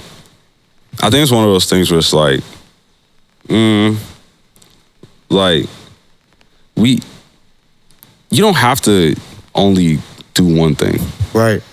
You know, I know that it sounds like you're spreading yourself too thin, but it's like, I don't think I'll spread myself too thin, and I have like 6 jobs. Like I have like a million titles and a million things that I'm doing. You know what I'm saying? Like music videos. I just started shooting music videos. Yeah. Like, and that's just really like a passion project of mine. Like I don't even really care if I make money off of that. Like I just really like shooting music. I only shot like 4, so it's just one of those things where it's like. It's just one of those things where it's just like, I think that you can do whatever you want. Like, Shaq has a million fucking things. Like, you know, he didn't have to stop the general because he fucking with Papa John's. Like, you know what I'm saying? It's like, don't get me wrong, it's a lot of people on this planet that wouldn't be able to handle that. Yeah. And I'm not saying that arrogantly. I'm just saying because, like, I know it. Like, I know that, like, it takes a lot. It takes a lot of, like I'm obsessed with this shit. Yeah. So it's like when I tell you, like, this is my first love. Like, I love working. Like, I love working. Like, it's awarded me a cool lifestyle. It's awarded me a lot of like great moments. I've gone to an award show and got to wear sweatpants in the front row. That's great. Flexing on them. Just cause. Like, just cause. You know what I'm saying? And like, once again, like, it's cool because it's like, I don't try to go out my way to be at these places because like, I really like being at the crib. I like chilling. You know what I'm saying? I like chilling. I like playing the game. I like hanging out with my girl. You know what I'm saying? So it's like, but it's just like, I'm still here, and it's like every time I go out, I meet a new person. Like, bro, when I tell you I met so many people, and it's like I don't ask them for pictures. I don't. Yeah. There's just like it's just like yo, like bro. One time we did, overtime. Yeah, the basketball league. Yeah. So like, it's crazy. I tried to work for overtime, and they was gonna fuck with me, but they didn't want to take me from A&P. They thought that would be like a conflict of interest because they had like a business relationship with A&P. So they was like, makes sense. And then it's crazy. I reached out to overtime later in life, and like maybe like 3 months ago, and like when I tell you like I went straight to like the nigga like. I was like, and he was like, yo, send me. He was like, all right, send us some shit for the upcoming season. Yeah. And I bullshit. I just never replied. Got you. Because I was too busy. I was like, I wanted to do it because, so we did this video with Lil Durk. It was, I remember that. It was an all-star shit. Yeah, I remember that. So I did this like, so on the Jumbotron, I did this like LeBron, Kyrie, like it was like some fire shit. Yeah. And like him and his niggas was like looking up at the Jumbotron. It was like, yo, like they was like, oh, that shit fire. Yeah. And like, I didn't even, like when I dapped them up, like when we were all leaving, like I didn't have to say like, oh, yo, that's my shit. Right. Or it's like, oh, yeah. It's just like, I don't know. It's like, it's cool that he's a great artist and he respects my art. You know what I'm saying? Like yeah, Mitch. right, Like right. Mitch was like, yo, like he thinks my shit's fire. He's like, yo, I really respect that shit. Like, you know what I'm saying? Niggas that are successful, all respecting what I do. Like I know so many people that like respect what I do, and you know, and I think that's better than like trying to be friends with. Like I know a lot of people want to be friends with the rappers. Like I'm friends with AMP because like I'm genuinely like friends with them because I see them a lot. You know what I'm saying? I've stayed at their crib a million times. Like, but you know what I'm saying? But yeah, like I've met a lot of people, and what would you say is the craziest experience you had thus far? Or the craziest night in the AMP house? And the craziest night in the AMP house is when a girl broke into the crib. What? What the You fuck? were there when it happened? Nigga, I was on, bro. This nigga, huh? Oh no, bro. When I tell you that house is like, all right. So at the old AMP crib, right? Yeah. I'm sleeping on the fucking couch. I used to sleep on it, bro. I ain't gonna lie, this is the most comfortable couch ever. Okay. So I'm knocked on the couch. Oh, yo, all right. So the story was, all right. This is what happened. You know what Delta 8 is? Yeah, the little gummy shits, yeah, right? So you know what's crazy? Delta 8 actually reached out to us because they wanted to sponsor us, and like and we were going to fuck with them just because of this one night. So like we took these Delta 8 gummies, right? Yeah. Nigga. Them shits need to be taken off the shelves. Them shits was the most strongest. I think I thought I was off a fucking nigga. Like, yo. So boom. We drive and we go to, this is back when we used to whip this Range Rover. So like AMP had a Range Rover. It was this black Range Rover. It got taken from us. It actually got taken from me and Chris personally. Bruh. Like, cause we were just, cause all right, so no, that ass crazy. So it's a Range Rover. It's a black Range Rover, and basically, the agent sold it to AMP as like a work vehicle. Like, okay, if niggas ever need a car, there's a car at the crib. So me and Chris used to whip that shit all the time. At least when I was down there, and Chris really used to whip that shit. But it had no insurance and it had no registration. Bruh.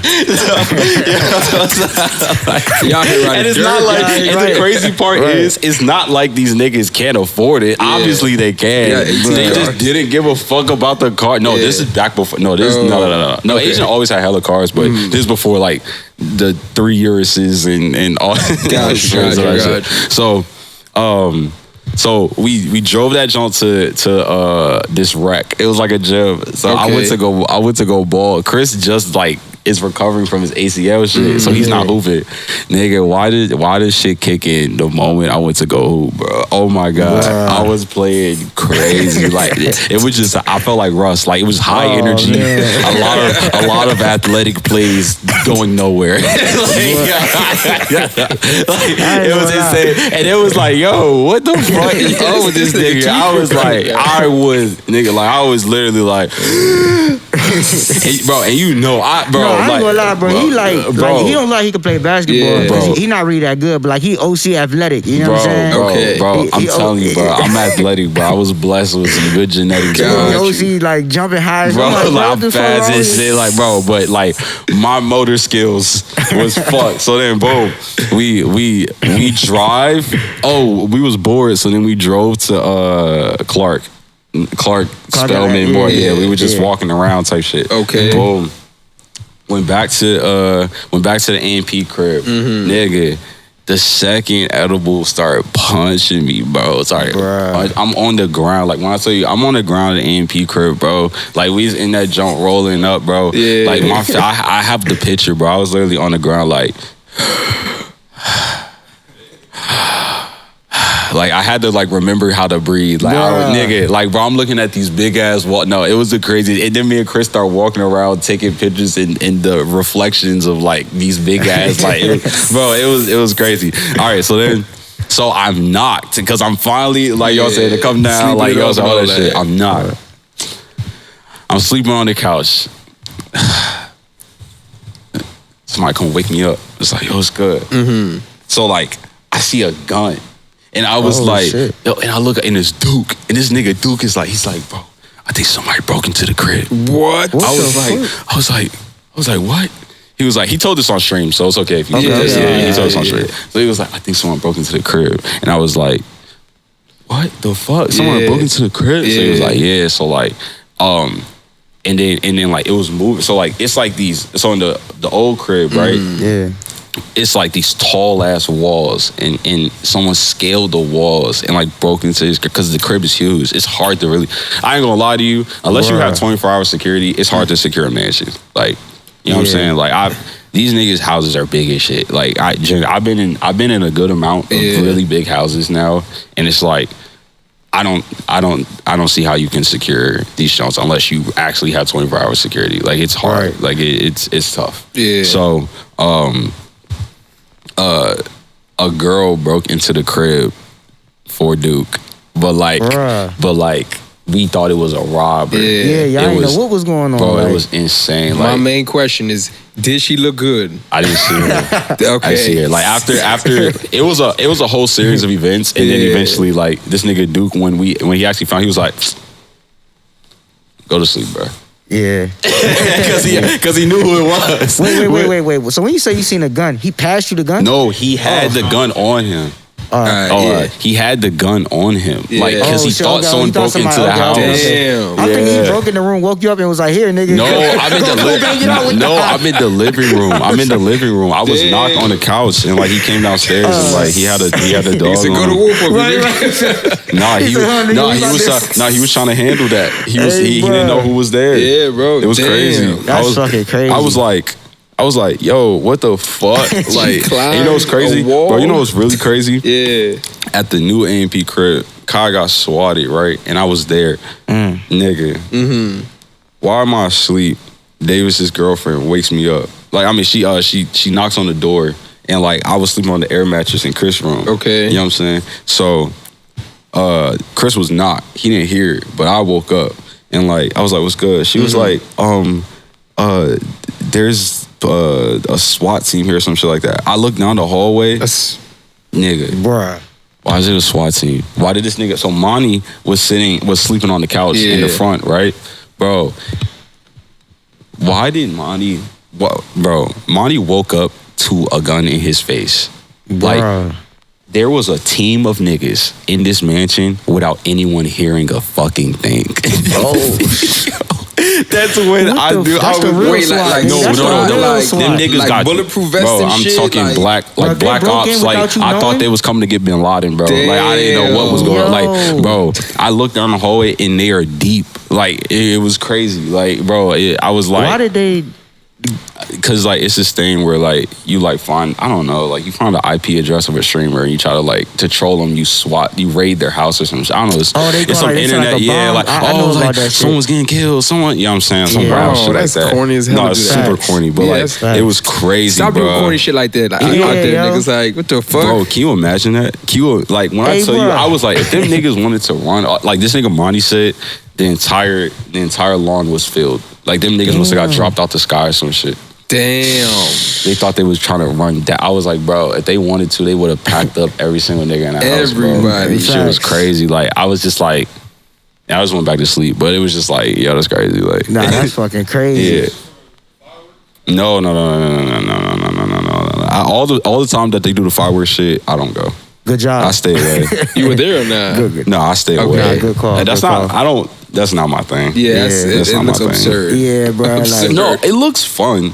It's not my type of fun, but it looks fun. Like I've never been that. I've never been that type of nigga to like find fun from like. Yeah. I've never liked fireworks. I never liked shooting fireworks. I don't want niggas shooting them at me. Facts. Like, I mean, like, I don't know how that sounds, but it's just my stance. I prefer to not run around.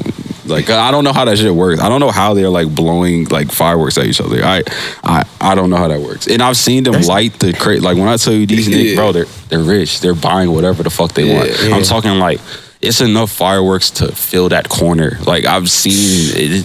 I'm talking like the fireworks that are banned. Like you are like it's holes in walls. It's a mansion and they're blowing this bitch down. Like I'm telling you, bro, it looks crazy. Like windows, huge windows, holes through them, burns, and like it's just like you would think niggas was literally going to war in this joke. Like and it's funny. I think it's funny. Like I understand why they do it. I just whenever it's like 4th of July or anything like that, I stay away.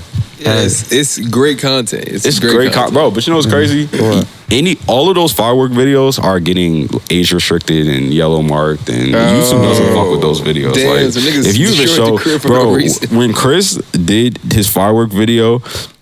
We did some funny shit. So for the edit, we like put like copyright like over the fireworks. It was like so like the real fireworks was getting like age restricted, yellow marked. Like the sound of it. Yeah, like it was like, I don't know, like, but so we did like a dub over it and we were like, pew, pew. Like, it was like, pew, pew. Like, I was dead ass, like, it was, like, we did it. So, like, every time a firework would go off, we would put, like, something over, like, a age restriction shit, and then, like, pew, pew. And, like, it was funny. So did that work? Yeah, it worked. It worked. It was like a free game. It was like a troll. It's a creative way to get around it. Like everyone else's shit got copyright. I swear, everyone else's shit was. I'm not copyright.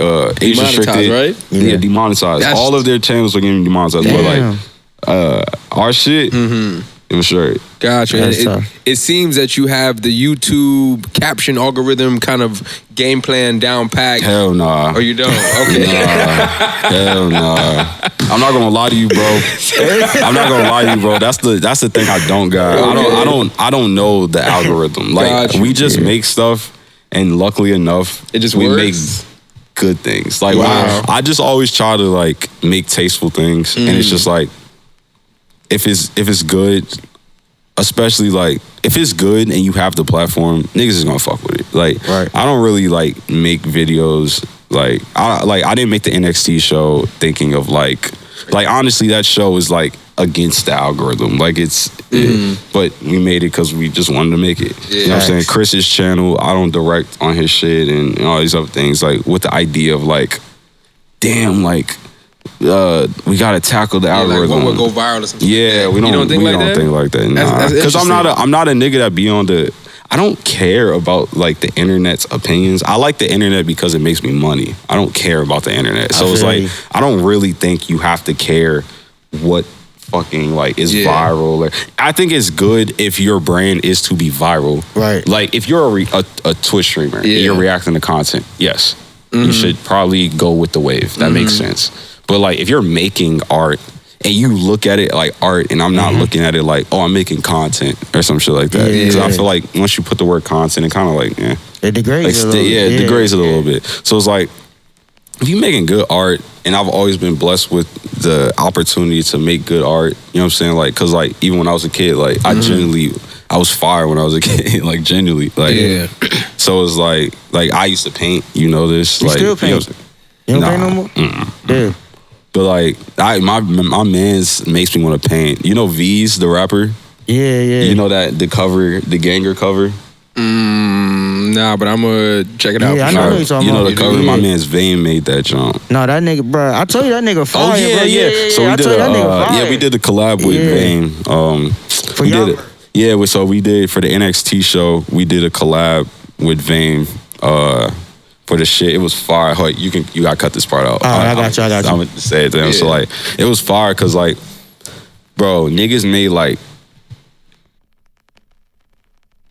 4 days. Sheesh. 4 or 5 days from the collab. I mean, granted, like it was a lot of splits, so like I didn't, you know what I'm saying? But I got some chicken. I got a good little portion of it, and it was like, that's when I was like, and the reason why I say this is because it made me like want to do clothes, and it's cool how life works. Just because, so I think I can say this. So like the you know Golf Wing. Golf Wing. So the company that does Golf Wing shit, that manufactures Golf Wing shit, they reached out to Chris, and like so basically I'm in a group chat with them right now, and like they're trying to make a brand because they fuck with Chris's like creative direction and shit like that. So like right now I got my hands in a lot of things that like hopefully will make me, you know what I'm saying? Once again, I like money because it allows me to chill. It allows me to be relaxed. Allows you to focus on what you want to do. Yeah, it allows me to focus. Like, I spend a lot of bread. Like, when I tell you, I spend a lot of bread. Yeah. I'll go from like, I'll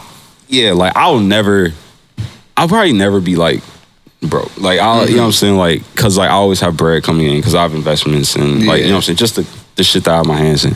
So it's like, but it's like, I like nice things and I want to spend. Like, I want to be able to spend cash and I want to go on vacations. I love skiing and snowboarding and shit. Yeah. So, like, literally in January, I'm not working at all. Like, in January, I'm taking the entire month off. I'm going on 3 different ski trips. Tough.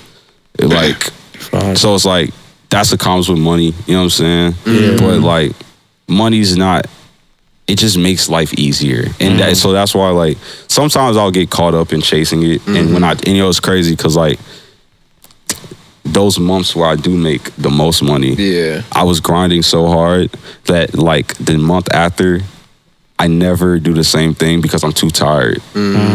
Cause like I went so hard that I'm cooked. I can't. I was pulling 11 all-nighters for like, imagine like 10 days out of the month. You go to sleep at 6 o'clock in the morning. Damn. It will spank you. Like it will spank anybody. Yeah, bro. You know what I'm saying? Like, the only nigga that could probably pull that off is like Kai, because his energy is just it's insane. Ridiculous. Like that nigga,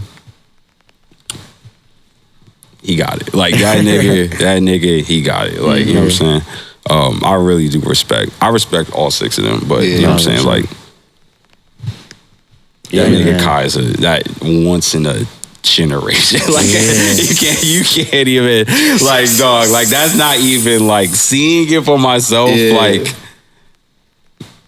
different. Man. Like that nigga is like the voice of the youth. Like he is literally the face of like what, like think of what it is to be youthful. Yeah. And he is the face of it. And I think that like he's like this generation's Kevin Hart or something like that. Like and I just like I think all of them are exceptional, you know what I'm saying? But my fault. But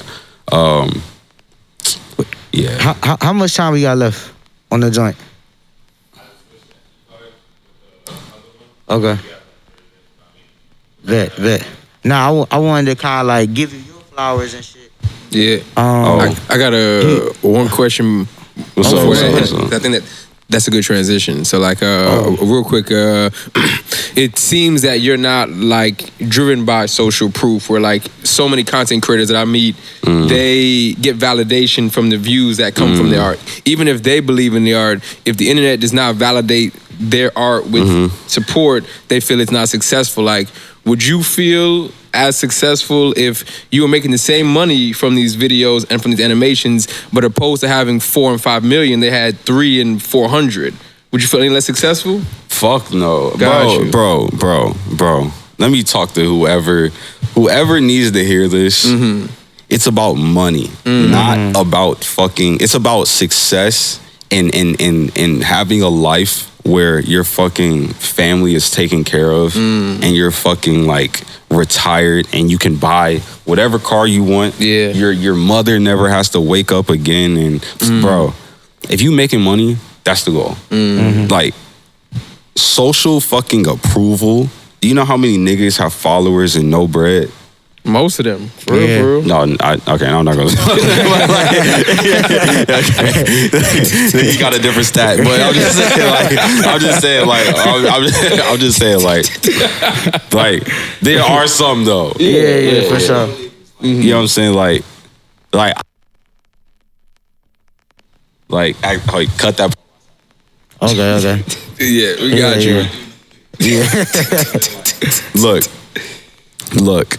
You want to make money. Yeah. It is not about like views. Like when you make it about views, like, okay, look, it'd be ignorant of me to say that because I saw success in this in the views aspect, because AMP was kind of validated the shit, it made it easier. It did make it, you know what I'm saying? It made it easier. Cause like then I really never cared. Like, cause like, I mean, I always posted shit when I first started, and I never really cared. Like, my old animations didn't get mad views, so like, but it didn't really stop me. But I was starting off, so maybe if I was like 3 years in and I didn't have any type of views, then it could be tough. I can understand that. But even then, it's just like, it's still not really about the views. It's about the bread, cause like, you could have all the views on the planet, but like, who's actually buying your product? Like, what if you have like 5 million Instagram followers and you're a rapper and you sell 5K? Yeah, that's a lot of people. Huh? That's a lot of people's position. Oh yeah. That's what I'm saying. Like, a lot of people they're influencers. They're not actual like artists. I want to be an artist. Like, that's why I don't. Exactly. That's why I don't. Like, I remember I went with Davis to I forgot what college this was. It was our man's Wabe. He's a streamer. Shout Wabe. he goes to that school, and they were filming a video, right? And like, the second that they started filming, I just went in the room, and David said something to me about it. He was like, yo, like, every time like cameras turn on, you just disappear. And it's just like, that's not really like my thing. You know what I'm saying? Like, cause it's like, I understand if you are an entertainer. Like, if my bread and butter was me having to be a likable person and niggas wanting to watch me, then okay, I understand that. But like, if you just want to make art and you are dead ass about making art, and like, it's not for superficial reasons, it's not because you think that you're gonna get more fucking bitches because you making art, it's not because you want to, like, it's really because like that's what you love to do, then it's like, the goal is to make a great product, so when you sell it, you can live off of it, and then it'll take the pressures of being a struggling artist or a starving artist, and then you can really cook. It's not about getting hella views and getting hella likes. Like, I don't even, like, bro, deadass, I have pictures, like, I don't even like that I like likes. Like, when I tell you I'm so anti-social media, because I see what it does to people. Like, I see how it's fucked up a lot of people, and I don't think that my brain is above whatever algorithm that way smarter niggas have programmed. Yeah. I think that if I was really into social media, then I'd be cooked. Like, I think that my brain would be cooked the same way I look at other people who I think care so fucking much about it. You know what I'm saying? And it's like, it's one thing to care about it and you getting money from it. Makes sense. That's your business. Like, you should always care about your business. But to care about, like, it's niggas that like care about social media and get no bread off of it. Yeah. They're making $0 on it. They are spending all the time on the planet, on social media, their profile, all these other things to look like they're somebody or to do some shit, and they're just a regular nigga. And it's like, it's nothing wrong with being your everyday guy, but it's just like, I think that's just an example of how social media has fucked people up. Like, why are you on social media so much and you have nothing to do with actually what's going on there? It's either, so you're the consumer, that's what I'm saying. Like, bro, like, big companies prey on niggas like you, and it's like they program you. It's like you're being programmed, and it's just like I'm not saying that you can't wind down with social media and all these other things, or I'm not saying don't use it. Like, I think it's a good tool if you use it properly, but it's just like, to your point, you know what I'm saying, if there's a kid out there that, like, and you know what I'm saying, watches this joint or whatever, and it's like, dang, how do I get to that point? Bro, the first step is not giving a fuck. Don't give a fuck what nobody gotta say. Don't give a fuck with, bro, like, once you operate from a place of I don't care, like, why would you care about social media? Because you don't care. Like, if you really don't care about other people's opinions, like, niggas be like, I don't give a fuck what other niggas think about me. Don't give a fuck what other niggas think about me. If you really care what other people don't think about you, bro, you wouldn't be fucking pressed about, like, social media and shit like that. You know what I'm saying? Like, I care about what my peers think about me because I respect their work so much, and I respect their work ethic so much that if they don't think that what I'm doing well I mean, what I'm doing is good, I'm gonna look at myself and be like, okay, like I need to get better. But you know what I'm saying? That's because they understand the craft. Just because they understand what it takes to be a successful artist. You know what I'm saying? So it's like I respect that. That's where I care what other people think. But it's like exactly. Like you can't care what fucking this nigga over here gotta say about your shit. He can't do what you do. Oh yeah, my fault. He gonna point right at the leaves. Yeah, my fault. My fault. I was just playing this. I don't care about this nigga. Elise said, nah. But I'm saying that's funny. But I'm saying like you can't care about what this nigga gotta say. Yeah, you can't care about this nigga that has not done shit with his life, that don't know shit about shit, that is a fucking loser. Like he sits at home and goes to a job he wants to fucking blow his brains out every fucking day, and is hating that you're doing what you got to do, bro. If you got good art and you got a good product, put it out and let that speak for itself. I understand the views are a reflection. The views aren't a reflection of your bread. The views are a reflection of like motion. Right. But like, if you don't care about the superficial shit and you just trying to make money, nigga, if you making money and you got, first of all, I just want to say, real shit, if a nigga is making good money and he's only getting like 500 views and he has a small audience, oh my God, that's a business that I would invest in. Because think about it, you're making that much bread and you got a small audience. So that means you have genuine connections. Fans. You have like for example, Lil Tecca, right? Do you know a bunch of niggas that are telling you about the Lil Tecca album?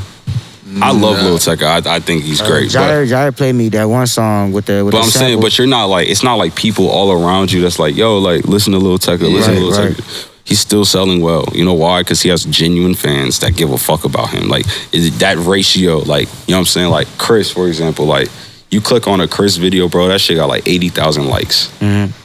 He don't even post. They showing out for anything, basically. You know what I'm saying? Because they genuinely fuck with him. So it's like, I would just say, if you were inspiring artists and you're trying to do it for a living, just lock in and, you know what I'm saying? And don't care what other people gotta say. Fuck, like, don't give a fuck. Bro, I dropped out of school to make cartoons. If you think that if you think that I gave a fuck, like I couldn't, I would be too insecure about what I was doing. I would have never succeeded because I would have cared. Like, bro, I dropped out of school to make cartoons. I remember I told a girl this. That's crazy. Like back in the day, I went on a date with a girl. When I first told her that I was dropping out of school, she laughed at me.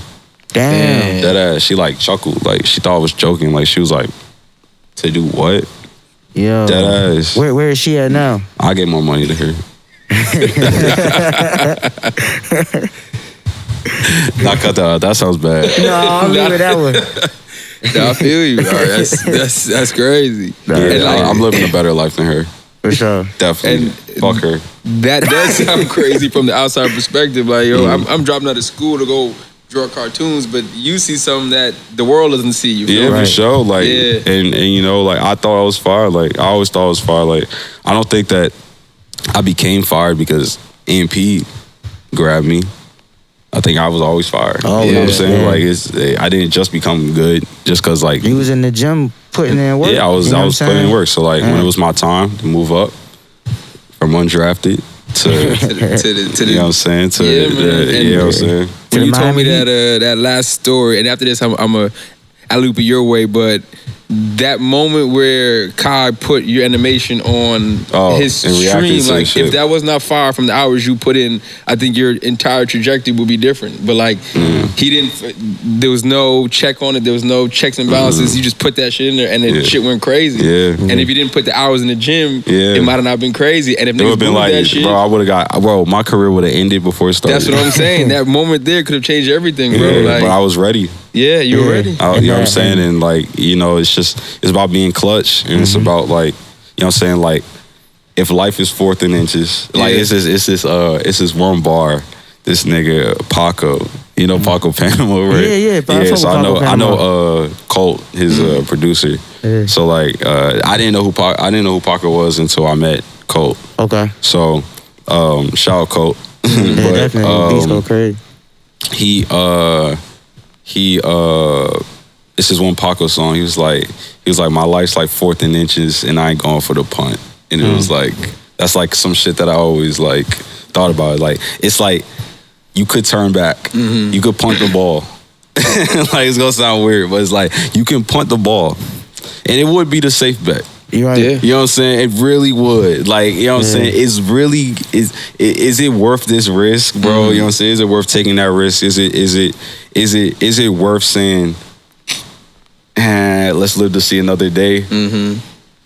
I don't move like that. Like, and I feel like that's just how you have to move. Like, and once again, like, I don't feel like I'm anywhere. Like, when I tell you, bro, I feel so small on the totem pole. Like, I really do. Like, and I feel like I've done a lot in the past 2 years. Like, I feel like I have millions of stories I haven't even told y'all. Yeah. You know what I'm saying? Like, I really have enjoyed myself, but like, I don't feel like I'm anywhere just because like I know where I want to be. Like, I'm happy because I validated myself. Like, no one can take this away from me. No one can be like, oh, you're not fired. I get up with the best of them. You know what I'm saying? Yeah. So it's like in all aspects. Yeah. You know what I'm saying? I could do a million things. And I feel like I was validated in the sense of like, you can do it. Like, I always knew I could do it, but you know, it's like I did it. like I did it. Like, this is my life. Like, even if it's not A&P, like, I'm in this world. This is not foreign to me. This is like really where I belong. And like, even the music shit, it's crazy because like when I was talking to that A&R in the studio, she was like, have you ever wanted to like be in the music business or like A&R? I was like, nah. Like, but now it's like I'm having conversations with A&Rs and like what I'm doing for Chris is basically A&R, and it's like it's crazy because I never want to be like that.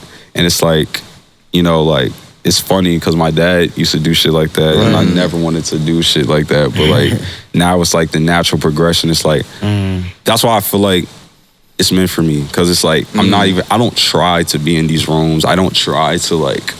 It's just all natural. Like, it just comes to me. Like, every time I go to Georgia, I probably meet someone new. I probably meet another connection. I'm not trying. It's just like, it's just like. It's working. It's just like I just exist. I go about my day, and I get to meet people, and I get to network with them. And if they would all tell you that I'm very well spoken, and they would probably tell you that they think I'm talented, and you know, that's, once again, that's all that matters. Like, that true respect, not respect from the masses of people that are not going to give you money if you drop some shit, or the masses of people that don't really have the room to stand on. You know what I'm saying? So facts. Yeah. And, is that how you felt at the 1v1 cypher this weekend? Like, did you feel like this is your calling? Like, this is how it should have played out? Yeah. I seen a lot of love out there, but I do want to speak on, like, bro, because you asked me a question earlier, and I told him I would say it on camera about, like, he asked me, like, why I was getting, like, he said he took a break from music. What made you want to get back out? Yeah. But, like, bro, like, I had, like, a lot of dark times, you know what I'm saying? And during those times, like, bro would real loud pull up on me, and just seeing his excitement for what was going on in his life was, like, an inspiration. It's like even though I'm not probably in the best mental shape or whatever, just watching bruh do his shit and just like seeing the excitement and playing me videos, do all this is like, it's like, yeah, bruh, you know what I'm saying? Go do that and inspire me. And so like all of this shit right here, bruh, it's like I needed my friends that creatives to keep going so I could look at it, you know what I'm saying, and keep my spirits up. So I definitely like appreciate you for that shit. You know bro, I appreciate you, bro. I told you, bro, you the first nigga that, you know what I'm saying, give me bread for this shit. So, like, I'll always say that, you know what I'm saying? I thanked you first, you know what I'm saying? So, it's cool. You know what I'm saying? Like, you know, we came a long way from Mr. Jelani class. Getting in trouble and shit. Yeah, I got, bro, tell him how I used to get put on the other table, bro. I used to have to sit by myself. That nigga was hating on me, bro. He'd be coming to class. You would think that I would be good at art classes, bro. That's like the word, bro. That class was unserious, bro. We be in that joint battling. We be in that joint joning, throwing clay. Yeah, bro. Nah, that shit. Nah, it's just fire. You know, it's cool. Like, I'm telling y'all, I feel like the shit that I'm telling y'all now, it's like cocoon. Like, it's just things that are blossoming. But like, in like a year, when we revisit this conversation, like, that's where I really, like, I feel like this, with the things I'm trying to set up, the things I'm trying to put in motion, it's like I'm trying to, you know what I'm saying? I'm excited to see. It's a lot of things that I'm working on. It's a lot of things that I'm excited for, like that, even things I haven't even like slightly touched on. Like what? Just brief over them. Just name them. A lot of projects. I have a lot. One thing I want to do, I do want to start shooting more music videos just because I like directing. Like, I really want to direct. Who do you want to work with? Like, put it out there. Like, what you mean? Like, what artists you want to work with? Like, shoot videos for? Whoever's music's good. I don't really once again, like, I think I said this, like, I want to direct, and I do want to direct, like, my own show one day. Like, I want to be, like, one and done.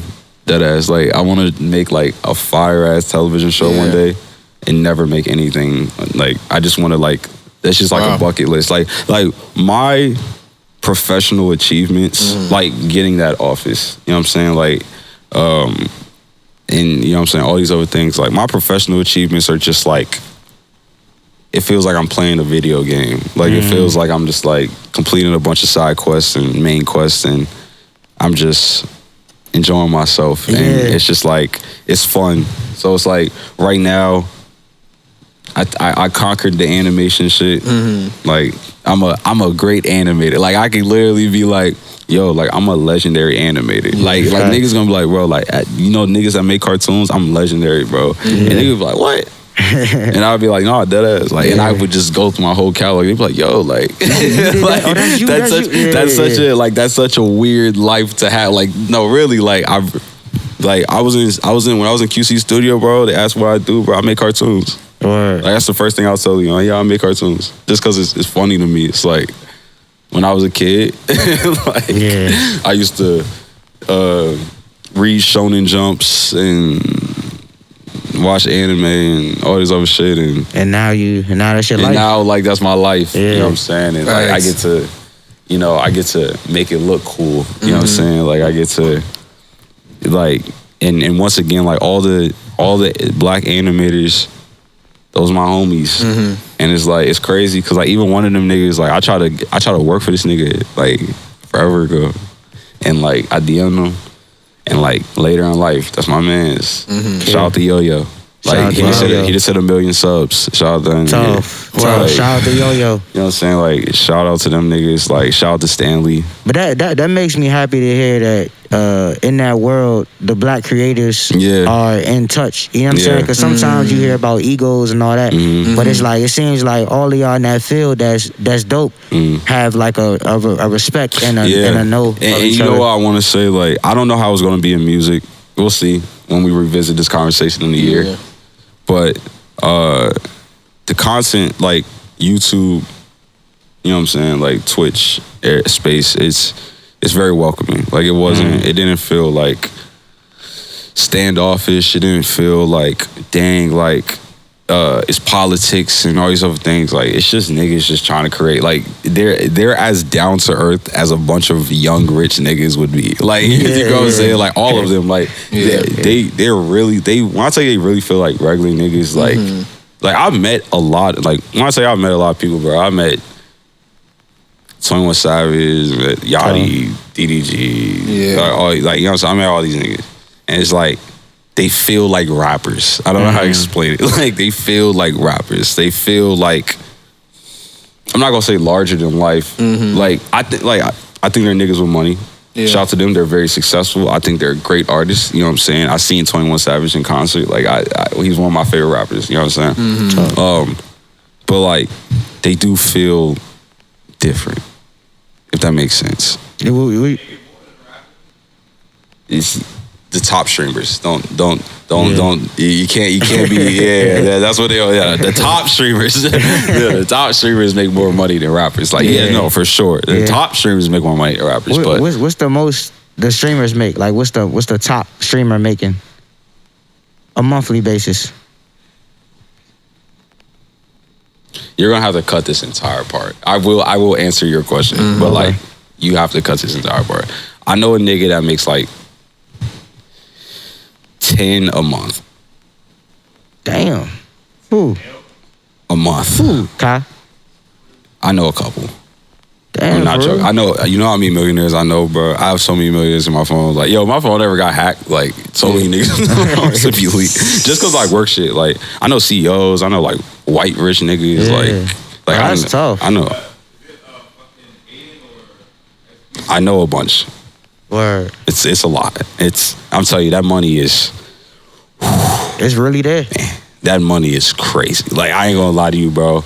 Like, I've seen, like, and it's like they're just starting. Like, that's the crazy thing. Like, this community is still like upcoming. Like, this is still like some new shit. Like, this isn't even like in the future. You know how like when you were younger, it was like, yo, what you want to be when you grow up? I want to be a rapper.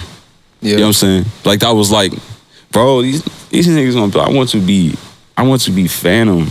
I want to be Agent. Like, facts, I want to be your Rage, Bruce. I don't want to be a rapper. Right. That's selling my so short. That's gonna be some niggas in the future, dead ass. Facts. If that's not their passion, that's not. And it's less dangerous too. Yeah. I want to make money from my house. Right. I could be rich in my bedroom. Facts. I'm telling you, bro. Like, it's the wave is crazy, and it's like it's crazy that, like, you know, something that, like, I look back on and I've thought about this one time, but like I tried to erase this thought from my brain because like I didn't want to feel like more important than I was, but like real shit, like I'm in a moment of history. Like this is history. Like, Kai is the biggest streamer ever. Like, this is a nigga who, like, bro, like, when I tell you, like, literally Kai, like, just hit me yesterday. Like, you know what I'm saying? Just like, yo, can you make something for, you know, the little jail stream they doing, the 7 days in shit. Yeah. Like, literally, I was supposed to make the logo for the stream to stay on the whole stream. No. I didn't go because I knew what it was. Yeah. But the jail joint. You said you're supposed to make the logo. It's like, I'm really a part of, like, his Mafiathon logo, the shit he did for 30 days. Yeah. Ask me who made that logo. That logo spun for 30 days straight. In front of on the most stream ever in history. That I branded that entire stream. Damn. And I made his Twitch intro, his first Twitch intro back, where he was walking down. He was like walking out a hallway of like all his trophies and shit from Mafiathon. I made that in like 2 days. That's epic, stat, bro. It's a stat. No, I got achievements. I got hella achievements. Like, I got, bro, the NFL, like, we do shit with the NFL. So, you know, it's crazy. So, like, AMP, we do this, like, it's like one of the core designs, right, is like the lightning bolt is like behind the logo, right? I have the first, like, piece of anything that was like the lightning bolt behind the shit, because like I wanted merch and they didn't have like official merch yet, so I went home, I made my own shit, and then like ever since then, like, we started using like that lightning bolt. Like, no, I lied to you not, bro. I want you can go back and you'll never see the AMP logo with a lightning bolt behind it. Until I did that, and that became like a core thing, because I started using it in like the animations and shit like that, and like, and then I had me and Sean 3D'd it, and then that joint sits. Shout out Sean. That joint sits at the bottom of every AMP stream now. So it's like, bro, it's fire. And it's like it's just like shit like that. Like I'm probably on like video like 60 right now. Gotcha. I'm probably on like video 60 right now. Like, and it's just like, I feel like I'm just getting started. Like, that's why it's like, I don't look at my achievements. Like, I have achievements. So it's like, I know that I have ground to stand on. You know what I'm saying? But the shit I'm about to be on in the future, I'm telling y'all, like we working on things that it's like Chris and I did, you know what I'm saying? Just as far as what I want to do with the classics and like everything after that, like I'm telling you, the shit I'm gonna be on, like I want to be a businessman, like I want to be a CEO, like I don't want to be. It's cool being an artist, like I feel like that's the young nigga in me. I think that the natural flow of things, like I want to be a CEO, I want to be like a P, like I want to be like Coach K or like Shane or Rich Paul, you know what I'm saying, niggas like that, because I just feel like that's just me. You know what I'm saying? Like, I want to be an exec. I want people to look at me as that type of, you know what I'm saying, person. Like, even more than the art. Like, I love the art, don't get me wrong, but I feel like the art is something that I was just blessed with. I think it was just a talent that it would have been a shame if I didn't do it. But I think, like, my calling is to be an executive. Like, I think my calling is to be, like, business. I think my calling is to be a business, like, mogul. Like, that's what I want. And once again, I don't really want fame. That's not anything that I've ever tried to do. If I wanted to, bro, I would be in every A&P video. Like, if I wanted to clout chase, bro, do you know the niggas I'm around? If I wanted to clout chase, I'm not saying like you could just wake up and be famous, but as smart as I am, and as and I could, if I wanted to exploit, I could. I don't want that because that's for the wrong reasons. Like, that's not ever what I've ever wanted. Like, if a bunch of niggas know who I am, cool. If they don't, cool. Like, I've been recognized before and I haven't been recognized. You know what I'm saying? That's not what I do. Never too high. Never too high, never too low. You always just want to tread that line of the middle. You know what I'm saying? So it's like and you know, I don't like thinking about I also, another reason I try not to talk about my achievements as much is just because, like, I never want to, like, live off of what I did yesterday. I like talking about what I'm doing in the future more than what I did before, just because it's like, nah, I'm telling you what I'm about to be on. Like, yeah, okay, like all the shit I did, I feel like it's old. Like, if I drop some shit and it came out 2 days ago, I don't even want to see it again because I feel like I could have done it better. So it's like, I'm just trying to get better. And once again, like, financial freedom is the goal. You know what I'm saying? That's what I'm trying to get. I'm trying to understand the flows of business. It costs a lot of money. It's not easy, but I think naturally, like, I think I got it. And I think that I'm talented, and I think that it was meant for me. And you know what I'm saying? If it don't work out, then I died trying. And you know what I'm saying? That's just the type of nigga that I am. Like, it's just like, you gonna have to put me down for me to believe I can't do it. It's like, you know what I'm saying? So that's just kind of where I'm at right now. And like, all the things I'm doing moving forward, I know that it's like, I'm telling y'all, like, the things that I'm working on and you know what I'm saying, we have in the works is very fire. Yeah. My man Justin, came through, dropped game. Bro, I'm happy that we got to have this convo, bro. For sure, bro, like, for sure. Yo, like, when I tell you, bro, I support you, bro, because you've always supported me.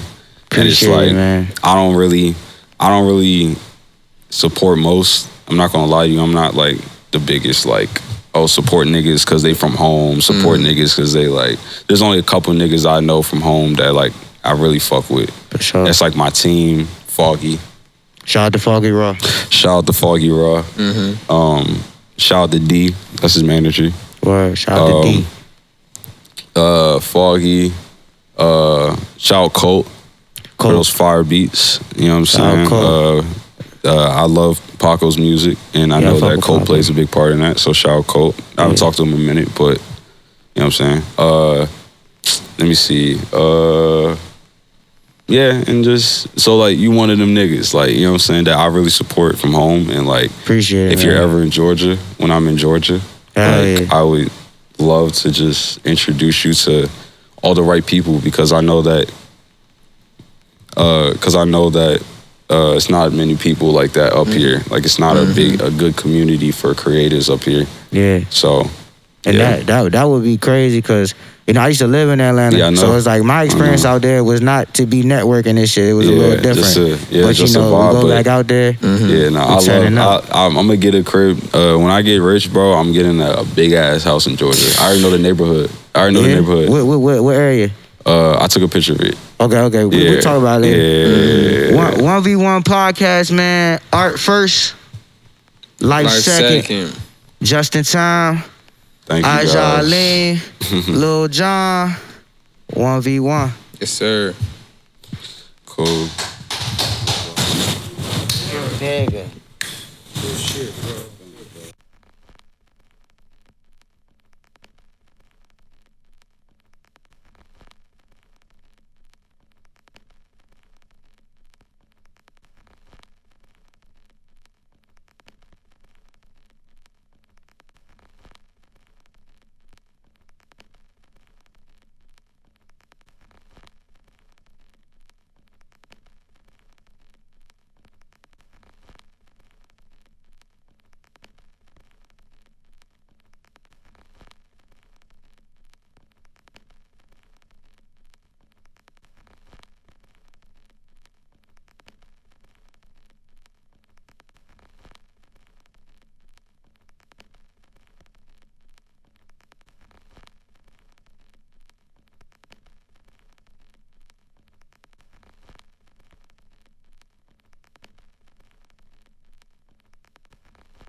I got Alchemist's number. I mean, I can just call him up. Alchemist, you know Alchemist? Oh, the nigga that, the old school nigga. Man, yo, this nigga, yo, he faking like shit, man. The old school nigga. You can't call Alchemist the old school nigga. That's disrespectful. I don't think that's disrespectful. That's very disrespectful. He was popping. He popping now. Is he? Yeah. He did an album with Larry Jones. Did an album with he's doing albums with everybody. Freaking Alfredo, that almost won a Grammy. Freddie Gibbs? Was Freddie Gibbs? Oh, Freddie Gibbs? Yeah, he did one. Did a joint. He just dropped the album with Earl. Oh, no. He's faking because. Oh, wait. Did he make the joke that Earl and Vince Staples just. Yeah. Oh, he made that? Oh, yeah. Shout out Alchemist. Try to switch up, bro. Hey, nah. He faking, bro. He grew up a real hip hop nigga. And now. No, that's. I know who Alchemist is, but like, I can't tell you what Alchemist be. For sure. If we play you, Alchemist be. But I can't name it. I'm saying, like, I wasn't like a J Dilla or some shit. Like, I know what J Dilla is. Like, you know, so I can't Gobstoppers or some shit. Like, I can name shit. I can't name an Alchemist beat. I'm not saying because it's trash. I just don't know his shit. Like, I've never been like, I gotta lock in like who job is or some shit. Well, you know what I'm saying? Yeah. Like, can't listen to everybody. That's true. Like.